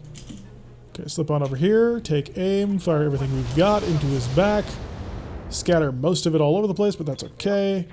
Coach with the Hypercada. Gonna right up on top of you. And hit you with everything. Oh, we're gonna burn you. We're gonna burn you bad. Talk about drilling on that one. Is Macross that show that was canceled over 25? No. Macross has been going for a very long time. If you're gonna insult my stuff, then you may as well actually come with good insults that actually make sense, buddy. Roger that. Because otherwise, you're just not trying. Take that. But no, Macross has had many series this, and one would even say more commercially viable than BattleTech ever was. So don't play that game. Taking It damage. tends to get a little bit nasty. So again, we're just going to keep Apollo out of the fight. Yeah, pretty much, Rogue. Keep Apollo out of the fight. He's not actually going to be engaged. We're going to zip on over here and run on in. Still not going to have a shot with the Nova because, of course not. But eventually we will find it because of this weird train. Dude, yeah. A lot of different series of Macross have been made. You should watch some of them sometime. Maybe you'll learn something about culture. There we go. So we've managed to take him out. We're down to just the Tiger and the Catapult Mark III. Our gun is jammed, but we only got 2 more rounds left to it. So who cares? RogueTech often. I'm taking it in reasonably good stride, although I am a little bit irritated by the damage I've taken. Oh no, not the Hyper Cicada. Structure exposed. Very badly damaged. That shot got through my armor. I'm a little busy to watch them. No one's ever too busy to watch culture. Everybody knows this. Yes, Commander. Alright, let's see if we can actually get the Lego. Oh, the Lego has a line of sight and it doesn't even have to walk through a bloody minefield to do it. You set this sucker into cluster mode and you let it rip. All right. That reticle heats and kit. That hit something good. Come after you with katanas. That's the Draconis Combine, Sprog. Gundam is still better? Disagree. Pretty strongly, actually. Gundam's good, but Macross is better. Got it. Gundam doesn't have the soundtrack that Macross does. Also, there was Gundam Unicorn, and I can't even watch that. I tried. I honest to God tried. It's like, oh, it's Gundam. It's on Netflix. You can have fun with that. And it's like, no, you cannot. The problem with that is the animation is just absolutely disgusting. I have some standards. There we go. Tore out his right torso. Hopefully most of his ammunition wasn't located there and we should be able to steal it. It was God's mistake. Sprog's just jealous. He wants to watch anime, but he'd be too embarrassed to actually do it. So he just tells naughty things about it on the internet. Alright, let's just see if we can't kill you as a formality. Almost. Okay, we got most of his tracked propulsion completely knocked out. So that'll be a little bit helpful. Jester, not in range. Arclight, not in range. Waiting for orders. Jester, are you actually going to be able to see a target anytime soon? There it is. You got to run through a minefield. Sure, why the heck not? 23 damage. Fire everything you got. There we go. The Tortugans have been defeated. And it only took forever. Alright, locked down and solid. Hopefully that'll be enough MRM ammunition for our own catapult so we can start fielding our first heavy mech and that'll be nice and... Well, actually, no, it's not. It's a Catapult Mark III, which makes it another medium. On the other hand, it should have some ammunition. See? Splenius Thor's got it. Now we're talking real. Full Metal Panic is always funny to watch. Yes, it was. 126,000, which we're going to spend all on having to repair all of the damage from the mines. Yeah, that's the goal. Heavy MRMs. Or, you know, I can just grab all the catapult parts and see if we can't make another one. No. So, show me your ammunition, sir. Well, there's more listen kill. Only 2 tons of ammo survived. Are you bloody kidding me? Thank you, Sprogue, for the subscription. Sprogue says that anime was a mistake. Sprogue is in fact wrong because of many reasons. So there's only 2 tons of heavy ammunition. I need another 3 tons of ammunition in order to make that mech work. It's going to be a bit of a problem. Moving forward, I anticipate it rather significantly. So yes, this is actually Sprogue's second month of subscribing, so thank you for the resub, in fact. I'm going to have to get used to saying that now that we're actually in that territory where we can say things like that. Do I just grab the other heavy MRM part, or do I grab... yeah, we'll do it. It's an interesting launcher. Lock it down. We've got 3 more catapult parts, a Dervish part and the Vulcan part. Picked up a light rifle, which is worthless to everybody, and some Inferno SRM parts. Better than nothing. G-Gundam was a mistake. Oh, G-Gundam is the greatest of memes ever. How much is a sub? The cheapest sub right now, I believe, is $5.99 going. If you wanted to. If you have Amazon Prime, you get 1 for free, so you can hand it out to anybody that you want to. So, but yeah, don't feel obligated to. But if you want to support the channel, it's a great way to do it. Other places, there you can throw in bits for less amounts, and that also gives us a nice little, like, incoming message sort of deal, which is always pretty cute to actually show up. But yeah, just however you feel comfortable with. I don't want to like demand or milk anything from anybody. Just check out the stuff down below and share the channel. That's the best way to help out. Sprogue could start a salt mine. Oh, you have no idea. Somebody needs to ban Sprogue for foul language. Unfortunately, Sprogue is the Sprogue is our moderator, or maybe not. Unfortunately. Did you see Heavy Metal announce? I hear that's on Saturday, isn't it? Did they already announce something for it? 134,000. So yeah, we actually spent more money than we made on that mission. But hey, we got more kit that we needed, and maybe we built another catapult. I don't actually know. We may have actually built one. It's just the best anime of all time. See, now we're getting into an anime discussion, and we're not really that kind of channel. Oh, but hey, we'll see where it goes. Weighted lizard. I'm kind of in weighted lizard camps. Nope. Alright, so yeah, we're getting close to building another one of those catapults. We've got most of the parts for an R2. Oh, we need 1 bloody more because it's a purple. 19th, 100%. Mitch, make a short video on Twitter. First of all, I don't know who Mitch is, but and second of all, yeah, the 19th is Saturday, I think. So no announcement until then. But yeah, they've technically announced that Heavy Metal will be coming in the winter for, well, months and months now. It's on the 19th when they're going to say when they're announcing it, right? That's how they're working it? Cowboy Bebop? Cowboy Bebop's really good. Cowboy Bebop's got a great soundtrack if you're into that sort of blues. Gundam Seed. We have a single longbow part. We're going to have to do something about that. Alright, I don't think we actually took any major damage on that. Well, no critical hits on that, I don't think. So 5 and 6 days from the Viper and the Hyper Cicada, 3 days on the Drop Air, which we're also going to want to get cycled to the top. Mama Bird in another 2 days, which will also cycle to the top. Although, of course, below all of the other longer-term repair jobs. There we go. And just for my sake of mine, go. It wasn't that bad. Oh yeah, the Hyper Laser is crit. All right, end of the month. We've hit our cash flows. Time to go. Mitch would be the... Oh, head of Skip Studio. Thank you for the reminder. And... Gotta wait. Hyper Cicada is another 2 days. Where is the Arctic Cheetah? Send the Arctic Cheetah to the top because I don't know how long this weapon's going to take to repair. Hey, machine shop is finished. Stop the clock. Bloody hell. Sometimes it gets away from you. 3, 2, 1, let's see.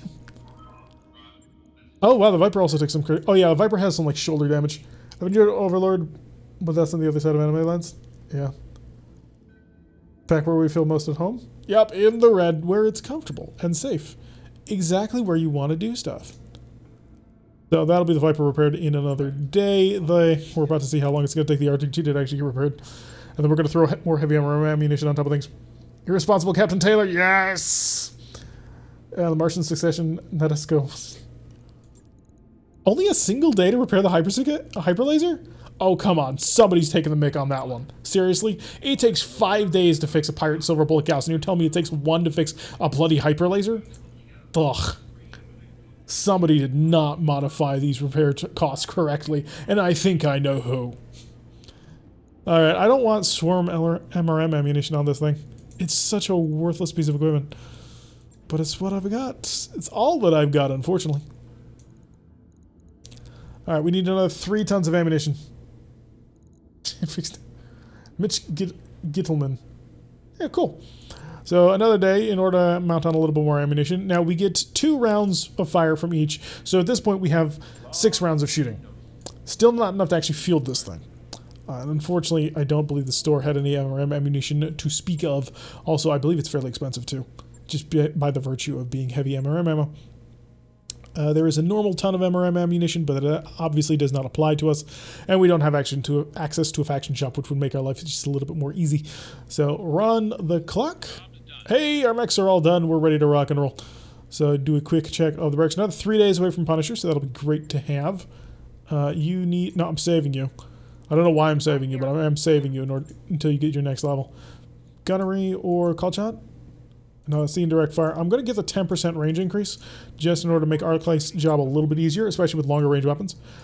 Couch is fine, Ek is fine, Exodus is fine, Jester is fine, Ronin is fine, and T-Bone is ready to level up. So we've got running up to level 7s all around. Gunnery every day. So how's our campaign doing? Are we ready to fight the airfield? Dude, it's going to take you months to get to that airfield. Not even joking. You're not just going to waltz up to it. This is going to be a systematic planning operation of you guys constantly getting ambushed and strafed. You have not realized the sort of hell with which you have brought upon yourself for this particular part of the campaign. I was sitting there cackling about it. It's going to be interesting. You were not prepared. Let me just put it that way. Make a burner mech with flamers and the clan plasma cannon. Which mech would we swap out for it at the moment? Who's got enough energies? You do, actually. Let's go take a look at what would happen if we did it to this commando. It would be fast and nimble enough in order to actually get there. Oh, it's only got a normal XL engine. That sucks. So if I were to pull out all your stuff and make it so that you had to be aggressive, do I have enough flamers to make it work? I only have 4 flamers. That is terrible. But I do have the plasma rifle. Plasma rifles, or plasma cannon, in fact. 6 bloody tons. That's ridiculous. I have 4 tons of ammo I can prepare. I'm fully aware of the hell you're going to unleash. Good. I like Spice and Wolf since I'm a bit of a bean counter. Dude, Spice and Wolf is my jam. I love that one. That is one of my favorite animes ever. Alright, so we are going to need some tech in order to make this thing lighter, because what we need, of course, is ammunition. What would this be under?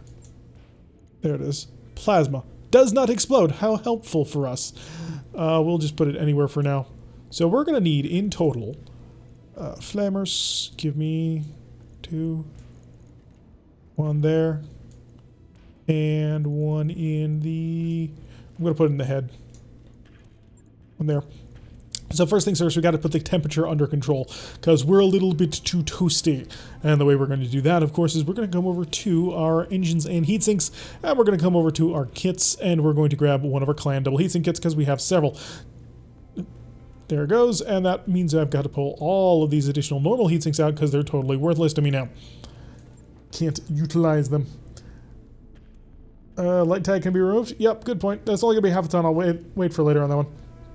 Banner of the Stars? No, I have not seen that. You need to tell the boss where your new mech is. I think you can get that whenever. It's not the biggest, most important of things. So we are currently 3 tons overweight, and we do need to add in a whole bunch more double heatsinks just because we're 5 of them short. So we come over to our clan doubles, and we have 6 of them, which will be just enough, but 1 in each foot, because they'll fill up the entire foot. And double. I'm going to pull this one out of the torso, and this light tag out of that, just so I can put the last one nice and snug in the CT. Okay, 3 tons overweight. How can we get rid of it? Well, one thing we could do is go heavy ferro, which is always an option. We don't have enough free double heatsinks. Yeah, this ain't going to work. I think you might be wrong, sir. So we have an XL engine, so I'm going to have to move that, or XL core, so we'll throw that in there. That brings us down to 2.25 tons of weight. Could go composite. It is a very light mech, so going composite loses us 30 health. The entire AC2 at the very least. What else you got in you that you're not actually using? Oh, nothing. We are just a little bit out of tonnage on this one. 1.75 tons. It could work, Smoke. I do think this can work. I just need to figure out the trick to it. So there will be some weight-saving equipment I can still utilize in some way. May end up going with a Clan XL engine just for safety, but I don't actually have enough slots for it. I'd be short on one. Does it need 2 tons of ammo? Probably not. Let's actually figure it out. 10 shots, it kind of does, actually. I would very much prefer to have it. Yeah, we may be better off, though, putting this on a slightly heavier mech, just so we can utilize a couple of other things. Probably even one of our clan mechs, like, say, an Arctic Cheetah. I'm sorry, I didn't realize that immediately. Just came over from your YouTube, but you should add a link to your stream on your About page for easier... Oh, yeah, good point. I never thought of that. I do have it on the on each of the YouTube videos, but yeah, I haven't actually put it on the About page. So we'll drop the hyper laser. That gives me a whole bunch of tonnage on that one. Come back over to it's in PPCs, I believe. Yes, indeed. Can't throw a plasma cannon on that arm because it's got Omnipod parts. So that, and then the flammers. 1, 2, 3, 4. Which is great on that one. And then ammunition for systems. Plasma cannon, that puts me at basically a ton short. Do I need all of this gear? The answer to that question is, of course, yes. Because why wouldn't you want all of the gear? And this is absolutely Sprogue's idea on how we want to build things. He wanted to pull that thing off ages ago. Don't think we need the Beagle Active Probe? If we're going to be getting very close to targets, yeah, that is true. That will free up the additional ton that we require. And the plasma ammunition does not explode, so I'm going to put it in the center torso so it can eat up some damage, and in the side torso with patchwork material so it can also eat up some potential damage. And that would be swapped out in a day. This will be an incredibly fast mech. Has recon sensors on board, as well as a couple of other interesting enhanced imaging. What, pull it off? No, we are actually, may actually want that. If we did pull it off, I'd want to put something else onto it. Do we have a flamer targeting computer? We might, maybe. No, we do not. Darn it. We had several flame retarding computers in our other one. Could go just straight up energy. Oh no, we already got that. So yeah, if we don't do that, then we got no cockpit on board. So he's losing quite a bit of accuracy from the gunnery. I think I may want to keep it in. What's the plasma cannon? Do you have any sort of negatives in terms of accuracy? Recoil of 2, which is unpleasant. So... shame we don't have a recoil targeting computer. That would handle that perfectly. So 40 heat from that, and then the flamer is another 40, so we can do 80 heat damage, which is not amazing, to be fair. But at the end of the day, what it will allow us to do is burn down most buildings and vehicles without too much trouble. So that'll take us a single day to get locked down, which will be great. We'll lock that in and be able to rock and roll. So Clan Cockpit is good enough for this? Yeah, we'll see. Alright, so a single day. I think we're going to chill for 3 full days just to get Punisher back online and capable of fighting with us. So we have our Arctic Cheetah fully redesigned from what it used to be. We'll give him the stuff for the equipment. Sure, why not? Oh, good. Exodus is in high spirits. And we got... oh, we got a loot box. We almost never get loot boxes these days. Great. Wonderful job. You got me an AC-10. Somebody never let him go looking for equipment anymore. Alright, double check all our mech wares, make sure that anybody's back. Welcome back, Big Brick. So Guts on the Apollo we're saving. D-Bone's fine, Run's fine. Punisher has not yet leveled up, but that's to be expected. He is a super badass at a very high level, and therefore it takes him forever to actually level up. And we're good. Okay, let's take a battle. Let's get something to do before the end of the stream. I want to fight at least one more war, and also test our brand new mech. So we can actually take probably a cooker. Take a full-on assassinate, actually. Heavy lure? It would be a trap. So that is the downside of it. Vanguard is a defend base. I'd prefer not to, just because of the way that, you know, the AI operates, i.e. incredibly stupidly. Could go turn the tables. Unfortunately, that would be fighting Jade Falcon, and we're sort of starting to make friends with Jade Falcon, purely because they're the only people actually around. What do you guys think? Heavy Allure, One Man's Art, or Turn the Tables? Either 3 of those missions could be pretty interesting. Turn the Tables will get things done a little bit quicker. I love the comedy of the rolls and the loot in this game. Like the other day, the Sprogue was laughing at me for fighting all tanks on a mission I took for all salvage. Yeah, the game does that a lot to us. Heavy Allure would be another straight-up battle. It is a trap. But it is a 3-skull trap, which gives us some options to do some really interesting things. Fight the Tortugans again, that'll be fine. That'll help push their influence off a little bit. Next mission, probably, possibly, maybe, eventually. Just hold out hope. You'll be on the field someday, my little catapult. Then we'll get over this. I think the Hypercicada actually has demonstrated to be fairly effective at what it does. About 583 different enemies. Oh, jeez. Need money over salvage at the moment? It's the start of the month. We're going to be fine. There's a couple of lower level missions that we can take for the money where the salvage won't be as good. A 3 skull I'm not going to waste on taking cash because there's too good of an opportunity for us to get our hands on some really nice equipment. That will put Arclight in the Arctic Cheetah. Actually, no, Arclight should go in the Hypercicada for the additional long-range accuracy. Coach can go in the Arctic Cheetah, which puts Ek inside the Lego, and this will deploy. Did you miss anything funny? Well, did you see any of the last battle where Sproke had been whining at us about how if we continued to have the hyper laser on the Arctic Cheetah, it would jam and break, and I told him it would be absolutely fine. And then it wasn't because on the first shot it actually broke itself. Oh, and a lot of mines. Just swimming in mines at this point. Ever play that one 2D ragdoll game where you could place mines all over the place? It was basically that. Oh yeah, we also got an AC-10 reward event. Do we have the gunnery pilot on the rack? No, I put Punisher on the Arctic Cheetah. Of course I did, Sproke. All the mines. I try and keep the same pilots on the same mechs for a reason, Sproke. One, it helps me sort of sort it out in my head, and two, it's a little bit cooler thematically. I remember somebody actually once came out of the RogueTech forums and was like, I don't know what to do anymore. The game seems easy, I've done everything anyway, give me some harder extra rules. And the first rule I came up with was, your pilot gets one mech, they can only drive that mech and nobody else can drive it. And if their mech dies, you can't use that pilot for a month while they retrain on the other mech, and the other mech cannot be used by anybody else. Now, that was a lot easier to do before you could drop 8 mechs at a time. But now that we get to have all the fun in the world. Fortunately, I missed it having to deal with the sad affair. Yeah, I heard, buddy. I hope things will work out a little bit better for you. So, we're all pulling for you. Even those who don't actually know what's going on, but yeah. Not much more I want to say on that. But yeah, good luck. Yep, the VOD will be up tomorrow, probably at about 9 o'clock, as they sort of have been doing the day after, because Twitch is very like, I do not like it when you upload to other sites. It feels like you're cheating on me. To which I say, okay, Twitch, I will be very, very nice to you.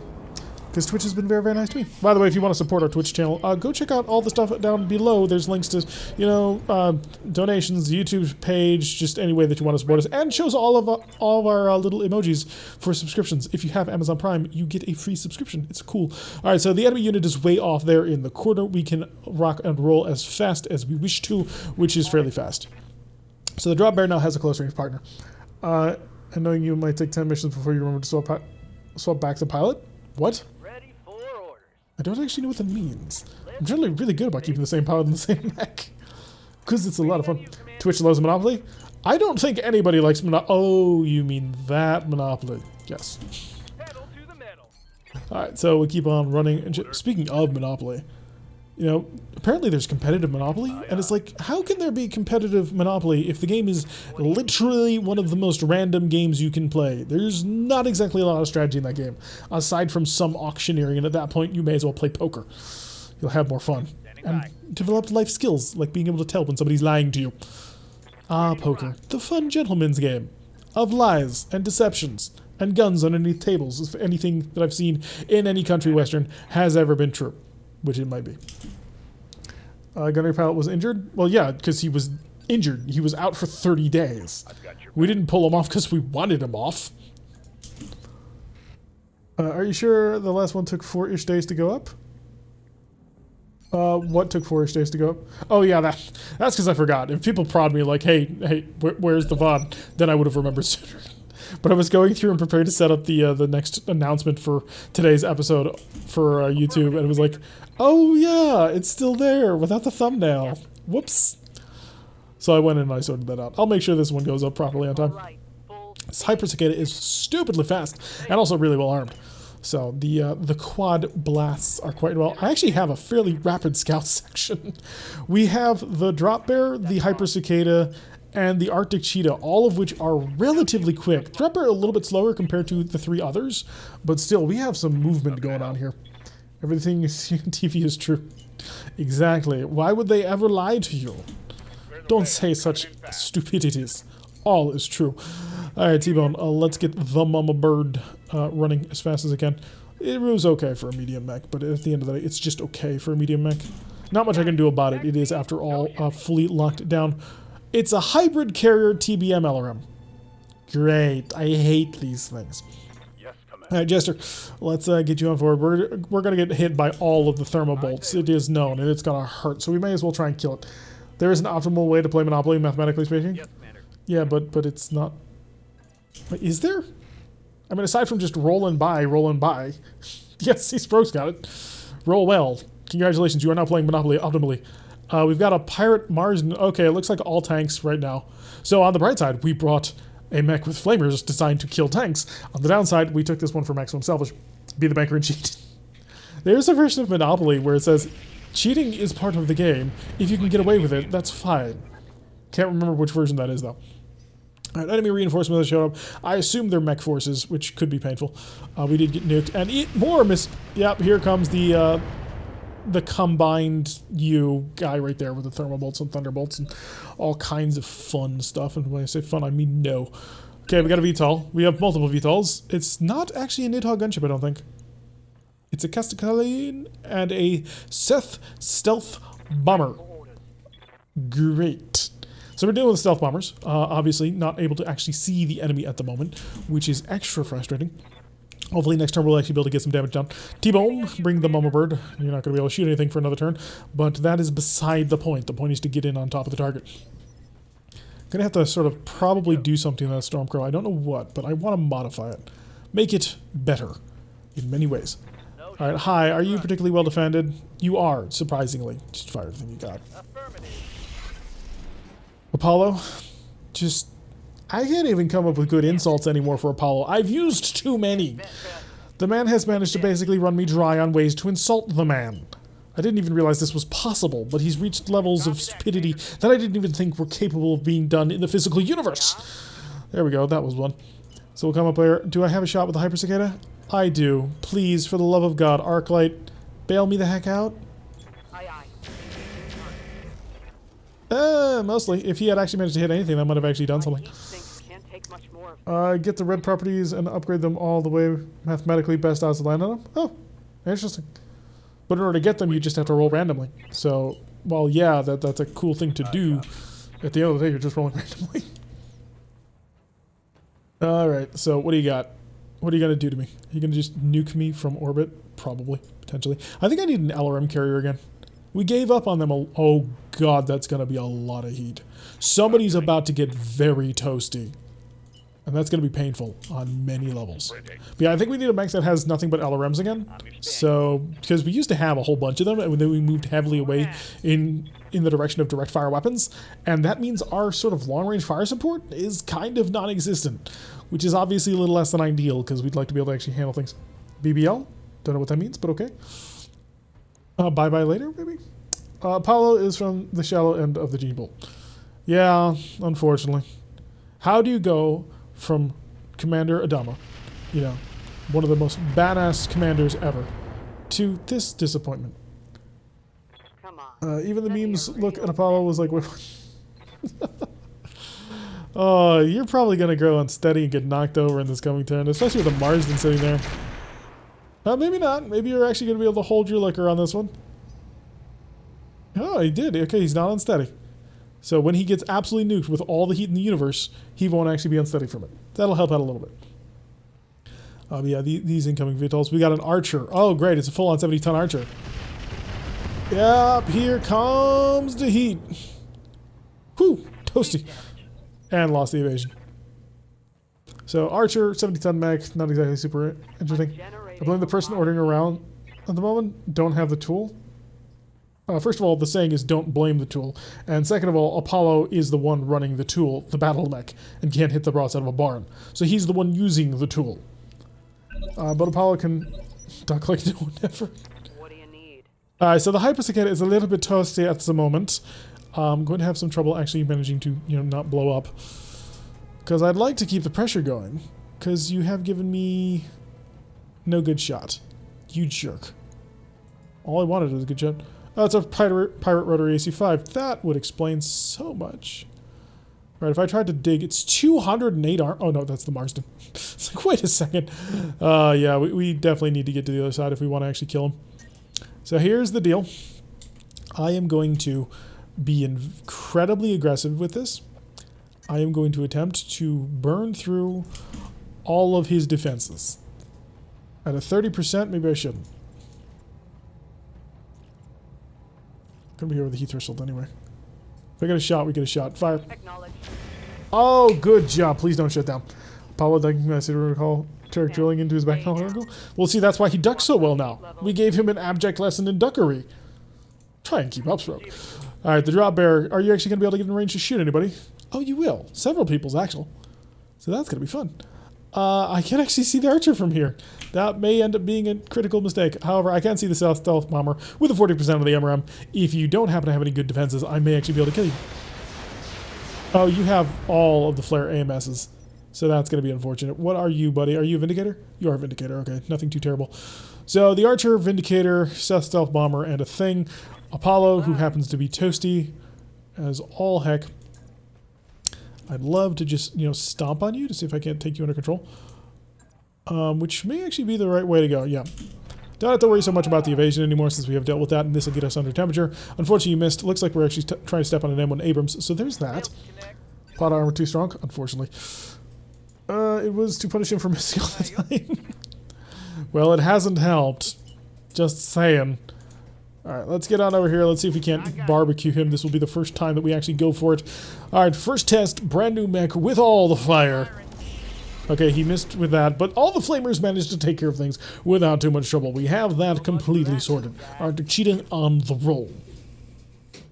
So now that we've dealt with this vehicle, we have killed everybody except for the reinforcements. Seth Stealth Bomber is going to be a little bit more difficult to actually knock out of this guy for obvious reasons. Vindicator, PPC, PPC. Okay, normal Vindicator. Only missed by 4%, so that's good. Drop Bear able to be evasive enough. Eck. Ready for order. Yeah, you're going to be a while before you actually manage to get into range of anybody to do anything. So flamers are good as VTOL? No. Well, so yes and no. If you were keeping track of the Hollow Saros campaign, which I know you don't, which, dude, totally catch up. Flamers do not do well against VTOLs because they can't target VTOLs. However, if you miss, they will blow up the VTOL if they miss into the thing. So it can be rather hilarious in how it actually sorts out. So shoot at somebody nearby the VTOL and you can have some pretty awesome results. Shoot the Archer. Missed by 11%, but that's to be perfectly good. Yep, Paco's got it. Stray shots, that's where you go for. And a single flamer burst will absolutely annihilate, well, any VTOL. It's pretty hilarious, actually. Because they've got no armor, and their vehicles, they're extra vulnerable to it. Plasma rifle? Maybe, because it should deal additional damage because of the heat. I believe it does double heat damage plus normal damage. So that'll be 80 plus normal is 100 damage out of the plasma rifle, should it actually manage to connect. But the plasma rifle is going to be fairly short ranged, and for some reason we took all the, the gunnery aids off of the mech that had the plasma rifle. So there's that. Wait, it's an Arctic Cheetah. Why is it a flame user? Because fire. And it's... So, jokingly, ha ha ha ha ha. But if we want to be a little bit more identical, it's a Omni-Mech, which means I can swap it out in a day, which we did. That's a lot of misses from that Archer. Fire and ice, there we go. That's, Sproge's got the better version of that. Fire and ice, baby, fire and ice. Just light them all up. But yeah, but truthfully, it's an Omni-Mech. Swap times are super fast. It's the perfect tonnage in order to handle all of those weapon systems. More incoming fire on the dropper. Drop Bear doing okay. It was Swarm LRMs, so not too terrible in terms of damage. It bounced all over the mech. Yeah. Arclight, bring the Hyper Cicada around. Wait, seriously? I mean, okay. If you're going to show me your back, I'm going to take advantage of it, but... Right? Oh no, this mech needs to chill out. Right. Alright, let's get this thing under temperature. So we're just going to run on over here. Maximum speed, go for evasion, and hold up. So Apollo, a little bit more under control of his heat, which, amazingly. We're going to set up right over here. Tier 1. I think there needs to be a space in there. I'm not actually sure how that works. But maybe give it a shot. So we're going to try and shoot down this buddy up here. Fire everything you got. Of course, he missed. Almost looked like he was about to shoot the Vindicator with that PPC, in fact. So, it didn't work.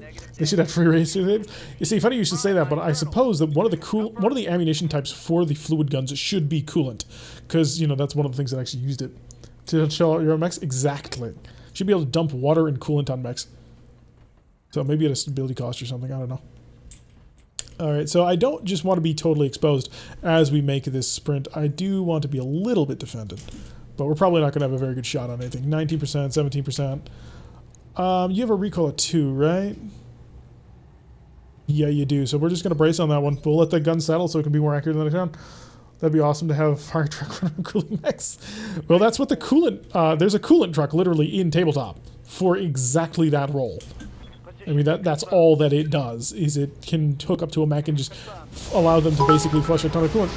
Thank you, Deadly N41, for donating to us. You have cheered 5 times. Thank you very much for sending a little bit over.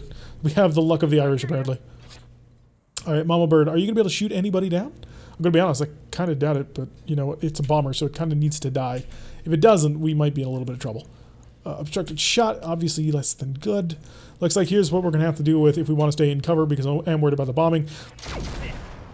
Unfortunately, we managed to miss with the Gauss rifle. The Gauss rifle probably would have turned him and wrecked him apart. Just had a fire extinguishers, reactive armor bomb assault. Well, for that we have radical heatsink kits, and you can actually grab emergency coolant systems to put in the internal heatsink slot. That sort of the heatsink slot that you can put in additional stuff if you have a 275 and higher rated engine. You can put in emergency cooling units that'll automatically just flush the coolant for you. I've actually been really tempted to buy a couple of them just because it seems like an excellent way of being able to take that one shot where you desperately needed to shoot everything you had and still be able to continue to operate in the next rounds. That will be a line of sight with a mech designed for longer-ish range combat. 33% sure why not. Hey, we hit him with a Gauss rifle and he didn't die. That has me more than a little concerned because I didn't even see that we did any sort of actual straight-on armor damage or internal structure damage, which is a little less than good. You can first of all set up right over here and take it. In fact, we're going to Warlord you, and we're going to let this gun run. Okay, that should have hit at least once, and unfortunately it did not. And the stealth bomber scared me. Yeah, there are some concerns that I have. Continue, you'll be up in the next turn, able to actually shoot somebody. So rough terrain, easy intersection, but now we get to be bombed. So I assume he's got several tags if he doesn't have any actual bomb bays, which are going to hurt us in rather considerable ways. We're also facing down at least 2 units that are equipped with tons of missiles. All right, Drop Bear about to get missile blasted, but Drop Bear is stealthy as all hell. It will avoid most of that. I think it even missed the mountain in the background. Yep. By the way, Deadly is now our #1 bits donator. How would you put that? Bitserator. Bitserator, that'll work.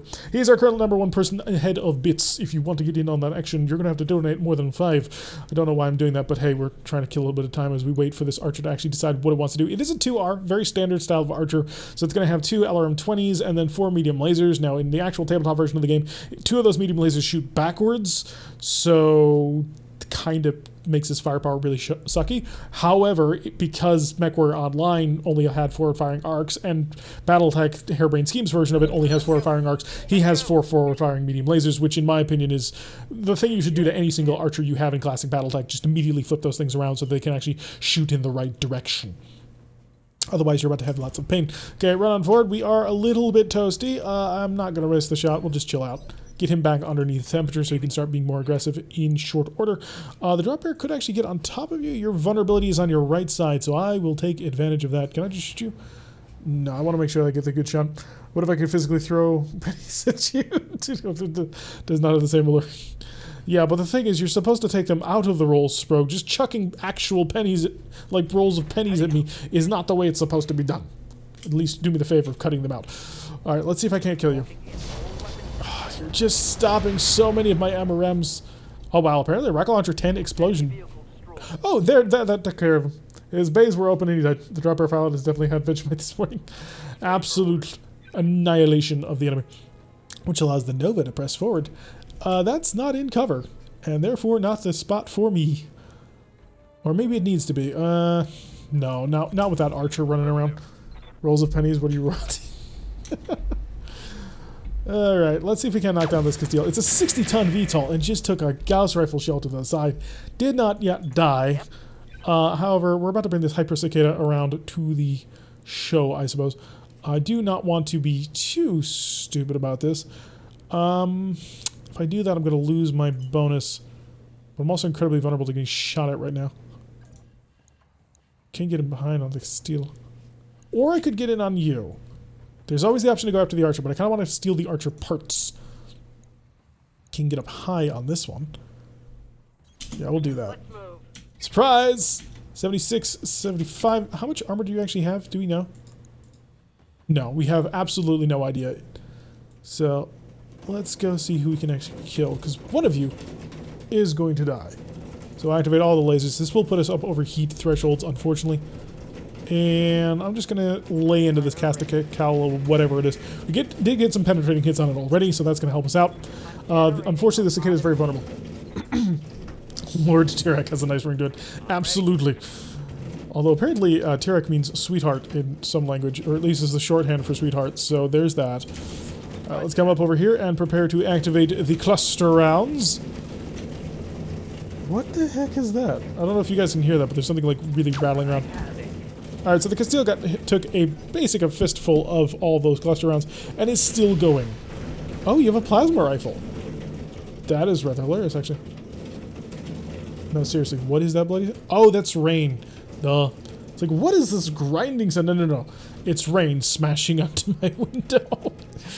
Alright, T-Bone, are you ready? Are you ready to shoot him down? The final destruction of your target. Let's kill this VTOL so he's no longer... Oh, wow, you just have a terrible accuracy. We got it anyway. Taken care of. King Tirek, indeed. How can he shot him by machine guns? Apparently rain. Alright, so we've managed to take down all of the VTOLs. Punisher can now actually get in range. Right when Punisher gets in the range, his gun is ready to run too, so that's going to be extra fun. Do I want to just shoot at you? I think I do. I'll have visit... Yeah, I'm going to run this gun at full burst on you. So Vindicator taking quite a few shots on that one, which will then allow us to continue the pressure on here. Just kind of sprint on forward with our Arctic Cheetah. Don't have a target just yet, but we will in the near future. It is a little bit vulnerable because it's not actually in cover and might actually eat some damage, but the Cicada is kind of also distracting them over here, so it'll be interesting to tell what they actually want to do. Now, if we're lucky, the Archer's going to get a headshot and die, or, you know, could eject. I mean, I do have the capability to do that, especially if you just fire all your lasers. Wait a second. Was that a large laser? Or no? Huh. In any case, he stood still, so even Apollo should be able to hit him. That is of course if I was going to have Apollo shoot at one of which I'm not. Apollo's going to go target over there. He's doing this really good shot, but Apollo, you're not involved in that one. There we go. Hit a good shot with a snub-nose PPC and managed to expose his center torso structure. Hopefully, this game could use a combat log. What do you mean? Oh yeah, for that. Yeah, that would be pretty helpful. Just so we know, like, what actually got hit? He took a shot to the where? All right, so we're just going to shift right in here so that the drop bear can continue to nom on the enemy. Nom. And there goes, I believe, his entire right torso. Yeah, ammunition explosion. He's feeling a tad unsteady at the moment, which, you know, as you do once you get shot at by a lot of incoming fire. So I kind of just want to shoot at you, but... Wait, oh, it exploded, but it didn't actually tear off the side. Huh, that's interesting. Shoot him, just in case we manage to get that perfect, beautiful shot right on target. All right, the Hyper Cicada can probably actually kill whatever it wants. All right, now it can actually sort of finish chilling out. Actually, no, it just fired less turn, didn't it? Can only fire the one laser fired at him. Dip. Need to make a list of men that are in storage. So, oh, mechs that are storage. Which part we get? None of these mechs are mechs that we have parts for. So I can tell you that much. All right, Arctic Cheetah. I'm just going to start running you right in on target. Need to get like a mask or something on this thing. Yeah, give him a shot. Here we go. And did hit him. That'll be plus 22 heat from the heat residue. We'll get in extra close. It'll be extra fun and able to make him just absolutely cry. Actually, Ek, what are you driving? Waiting for orders. Right, you're in the Lego. We need a critical hit. I'd like you to provide. Away.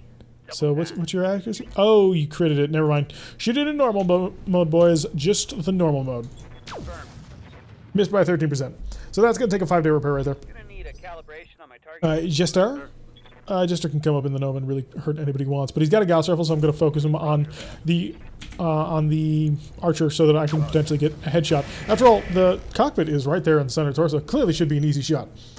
Slow down the monologue. I listen slow. Unfortunately, that's not going to happen, my friend. What you could do is listen to the VODs and listen to them at about half speed, but this is about the rate at which I talk in these things, so sorry, but not going to be able to accommodate.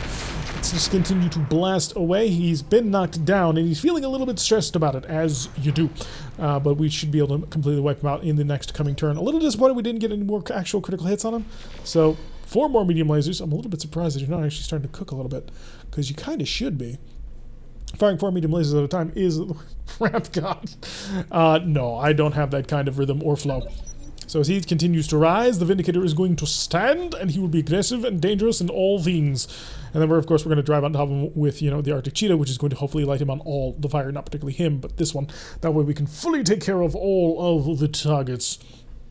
So now we just need to see which target he actually wants to engage. His ammunition did explode, and he's just going to sit there like an idiot. Drop bear, please finish him off. And there he goes, completely annihilated. You're in a tundra biome. So what if I'm in a tundra biome? I brought flamers and a plasma gun. We're gonna make this happen if nothing else does. Reserve. I need Jester. You're gonna get right on top of the target. Hi, buddy. Oh no, not Jester. I need neither of these pilots, actually. Orders? Not Lego either. Coach? Coach is the one we want. Alright, get right in behind him. We'll go for the full sprint on this one. And buddy, how you doing? Here we go. So hit him with the... Yep, that's all of it. So we are going to deal 102 heat right there. And now we're cooking with gas. So the rotary autocannon has been managed to jam, unfortunately. So we are going to have to just shift on around a little bit in order to give him a little bit higher accuracy with everything else. Say goodbye. And that's been taken care of. Yeah, 102 damage, or 102 heat is not bad at all. I think it's, what, 250 is the current heat threshold. I'm not positive on that one, but it does sound to be about the right number. And just start laying on into him so he understands he's in a lot of trouble. By lighting him on fire and now starting to surround him on all sides, he will hopefully want to not be inside that mech anymore. So let's make him really concerned about all the damage. I didn't quite want to do that. I was hoping to not actually blow up parts of this mech so the pilot would eject from a perfectly intact mech. That is apparently not going to happen anymore. And before his ammo blows, odds are pretty good that that ends up happening.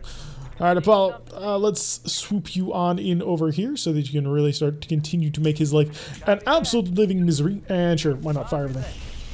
Well, he missed with the PPC, but he shot with the other things. Lost his evasion, he is now unsteady, and he is very much on fire. Eck, where be ye? I'd love at this exact moment to just have the Lego be able to fire one of his cluster shells at him. That would make him super unsteady. Unfortunately, that's not going to happen. So we ignore the cover thanks to the breaching shot. He's still not freaking out. He's feeling confident about all of this. He thinks he has this in the bag. I think he's dreaming, especially if he decides to actually engage with, well, he did. He's not going to be able to stop. All you need now is Inferno MRMs. Yes, Inferno MRMs with an MRM 120. Now that would be heat. He's going to move. Oh, you idiot. Alright, we're going to cook him. We're going to make him extra special and toasty. Alright, so you're just going to... Actually, do I want to shoot at you? I kind of don't. I don't want to shoot at you with anybody. Because there's no reason to. Brace. Now, why am I doing this, you might ask? Well, because... You see, we happen to have Coach at 24. What are you at? I don't know, but I'm gonna risk it. Yep, Coach. Ready to rock. Right, so you're just gonna stand... Basically, ooh, okay, you're gonna stand on his left side, because otherwise you might kill him. So let's shift Coach over to his left side, just to make sure that we keep him mostly intact, and light him with all the fire. Please don't hit his center torso. All right, now that's gonna be heat shut down. Perfect. Must be Grayson Carlisle skin. He's taken care of. All right, Punisher. Let's come on over here, and I don't want to shoot his... Actually, no, I don't want Punisher. Punisher deals too much damage spread out. What I want is somebody who can deal needle-tight damage. Like, say, a Hyper Cicada. Alright, so needle-tight damage to the face. You can do it, right? 10.4%. Don't hit his center torso, please. Attacking from position. That was his center torso. I told you explicitly not to do that. So why is this pilot just not bailing out? Like, you'd think this would be, like, Bale City at the moment, but just apparently not going to happen. He is feeling confident. He thinks he's got this mostly handled and under control. I'm not quite sure what's going through his mind. We're going to set this 1, 2, 3. And we'll go 4. Fire. Roger that. Oh, shoot, didn't turn on. Oh, now he's panicking. Exodus, get on in there. Get the drop bear. You're going to give him the boot. Das Boot. Actually, no. Punch. Come on, dude. Did you bail? Did I break something? Take that. I can't tell because the camera won't show me. Whatever it is, he's not having a good day. T-Bone, are you within T-Bone's in range. We want to hopefully get... Yeah, we need to get around to his side. If we can't get around to his side, we're not going to bother. Because we'll deal too much damage to Don't him. need to tell me twice.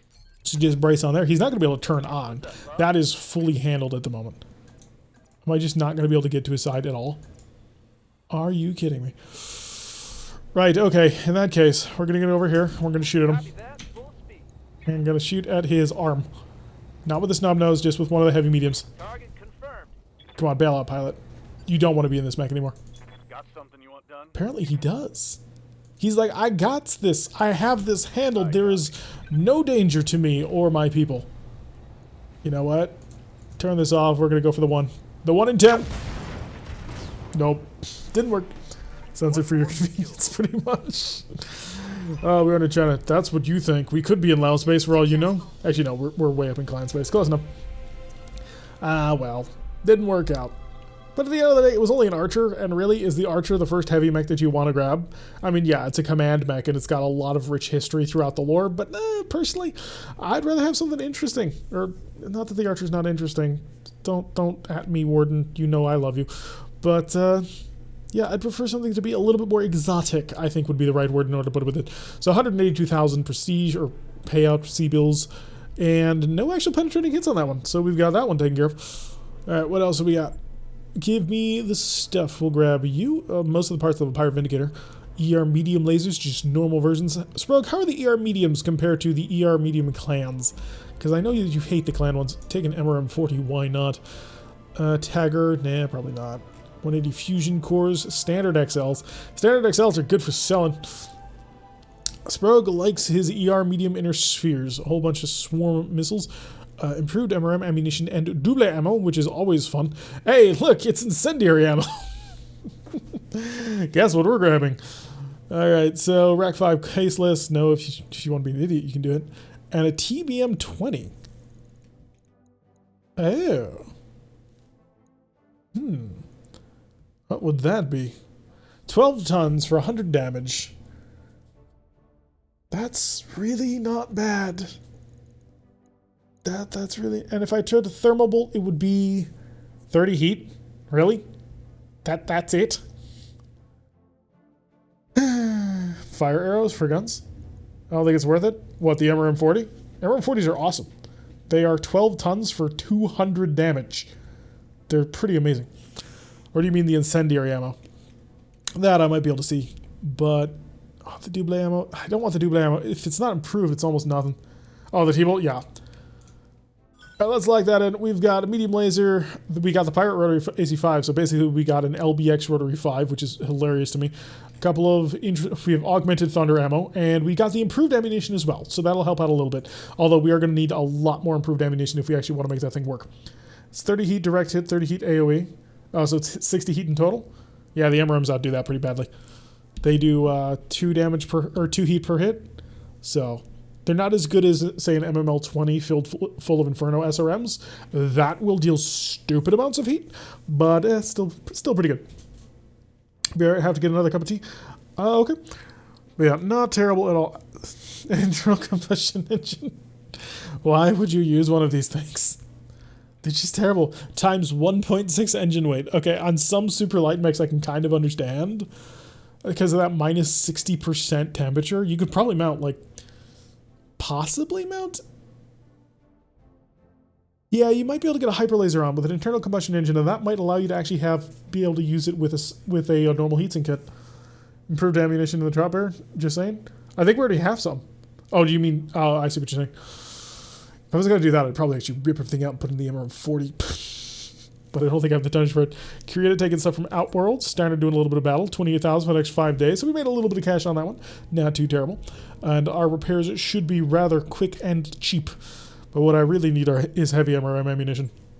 Alright, so it's going to be basically 2 days on everybody but Leo, who is only going to need 1 day, aside, of course, from his big gun fix, which I'm going to need to set up because...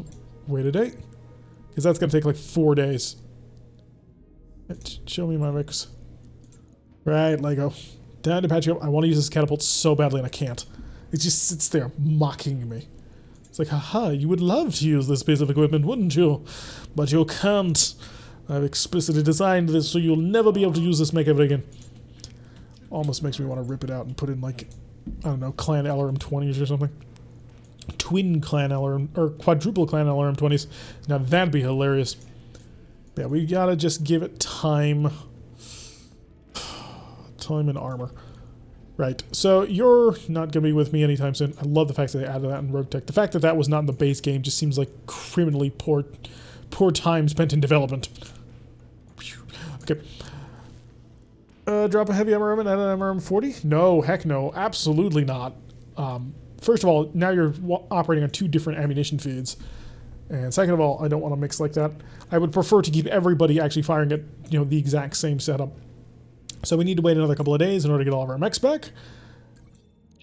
And job is complete. So we have all our mechs repaired. Let's go into the mech base and start selling the stuff that we don't want. We're going to start winding things down and getting ready for a raid on other folks. Alright, so let's get a light. We'll keep that. 40 tons on the Vulcan. Goodbye, Vulcan. I don't need you. We're going to make a little bit of money by selling your corpse.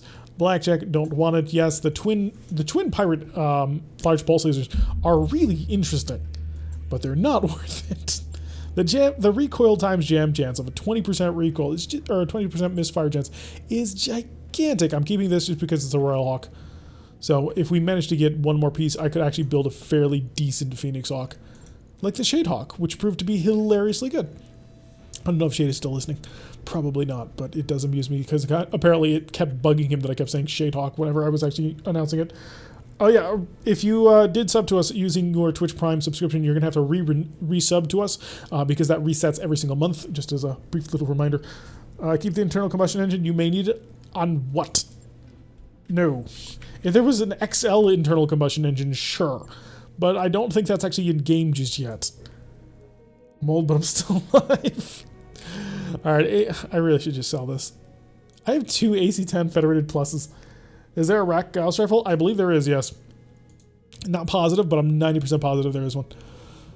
I'm going to sell the AC-5. We're never, ever going to use it. As long as we have UAC 5s, we're never going to use a normal AC-5. It's just never going to happen.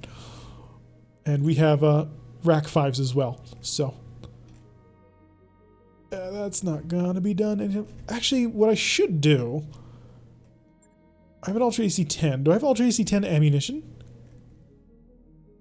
Because I need to be on the lookout for that, because I could upgrade the Mama Bird with a UAC 10. Just to give it a 20 or like a 15 damage per shot increase in damage. That ought to help the effect a little bit.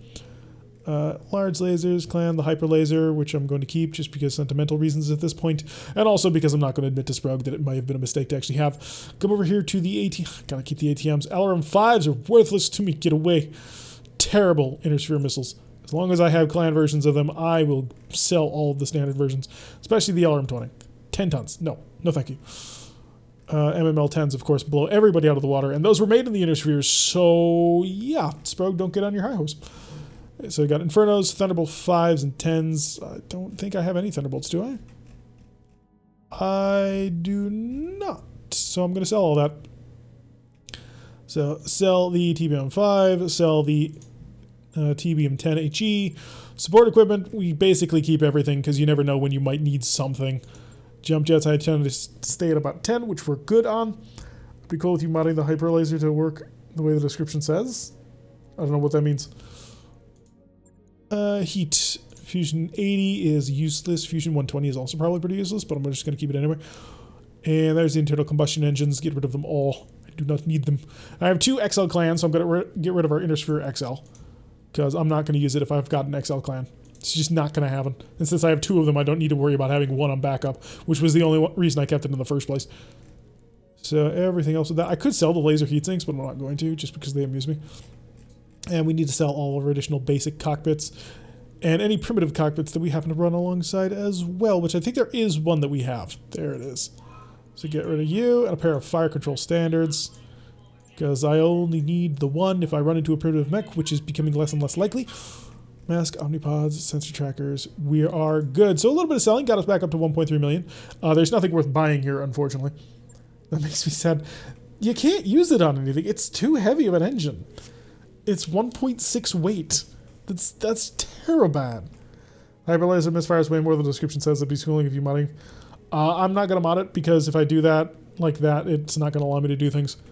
I think that will prohibit me from being able to interact with the online map, which I don't feel like doing right now. Alright, I don't think I need anything. Just normal MRM. If there were heavy MRM ammo, I'd be so happy here, but there isn't.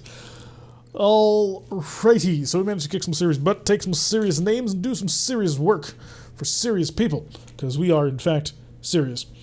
So now, let's go check around to see who we might want to raid against. Adds to the challenge? To a certain extent, yeah.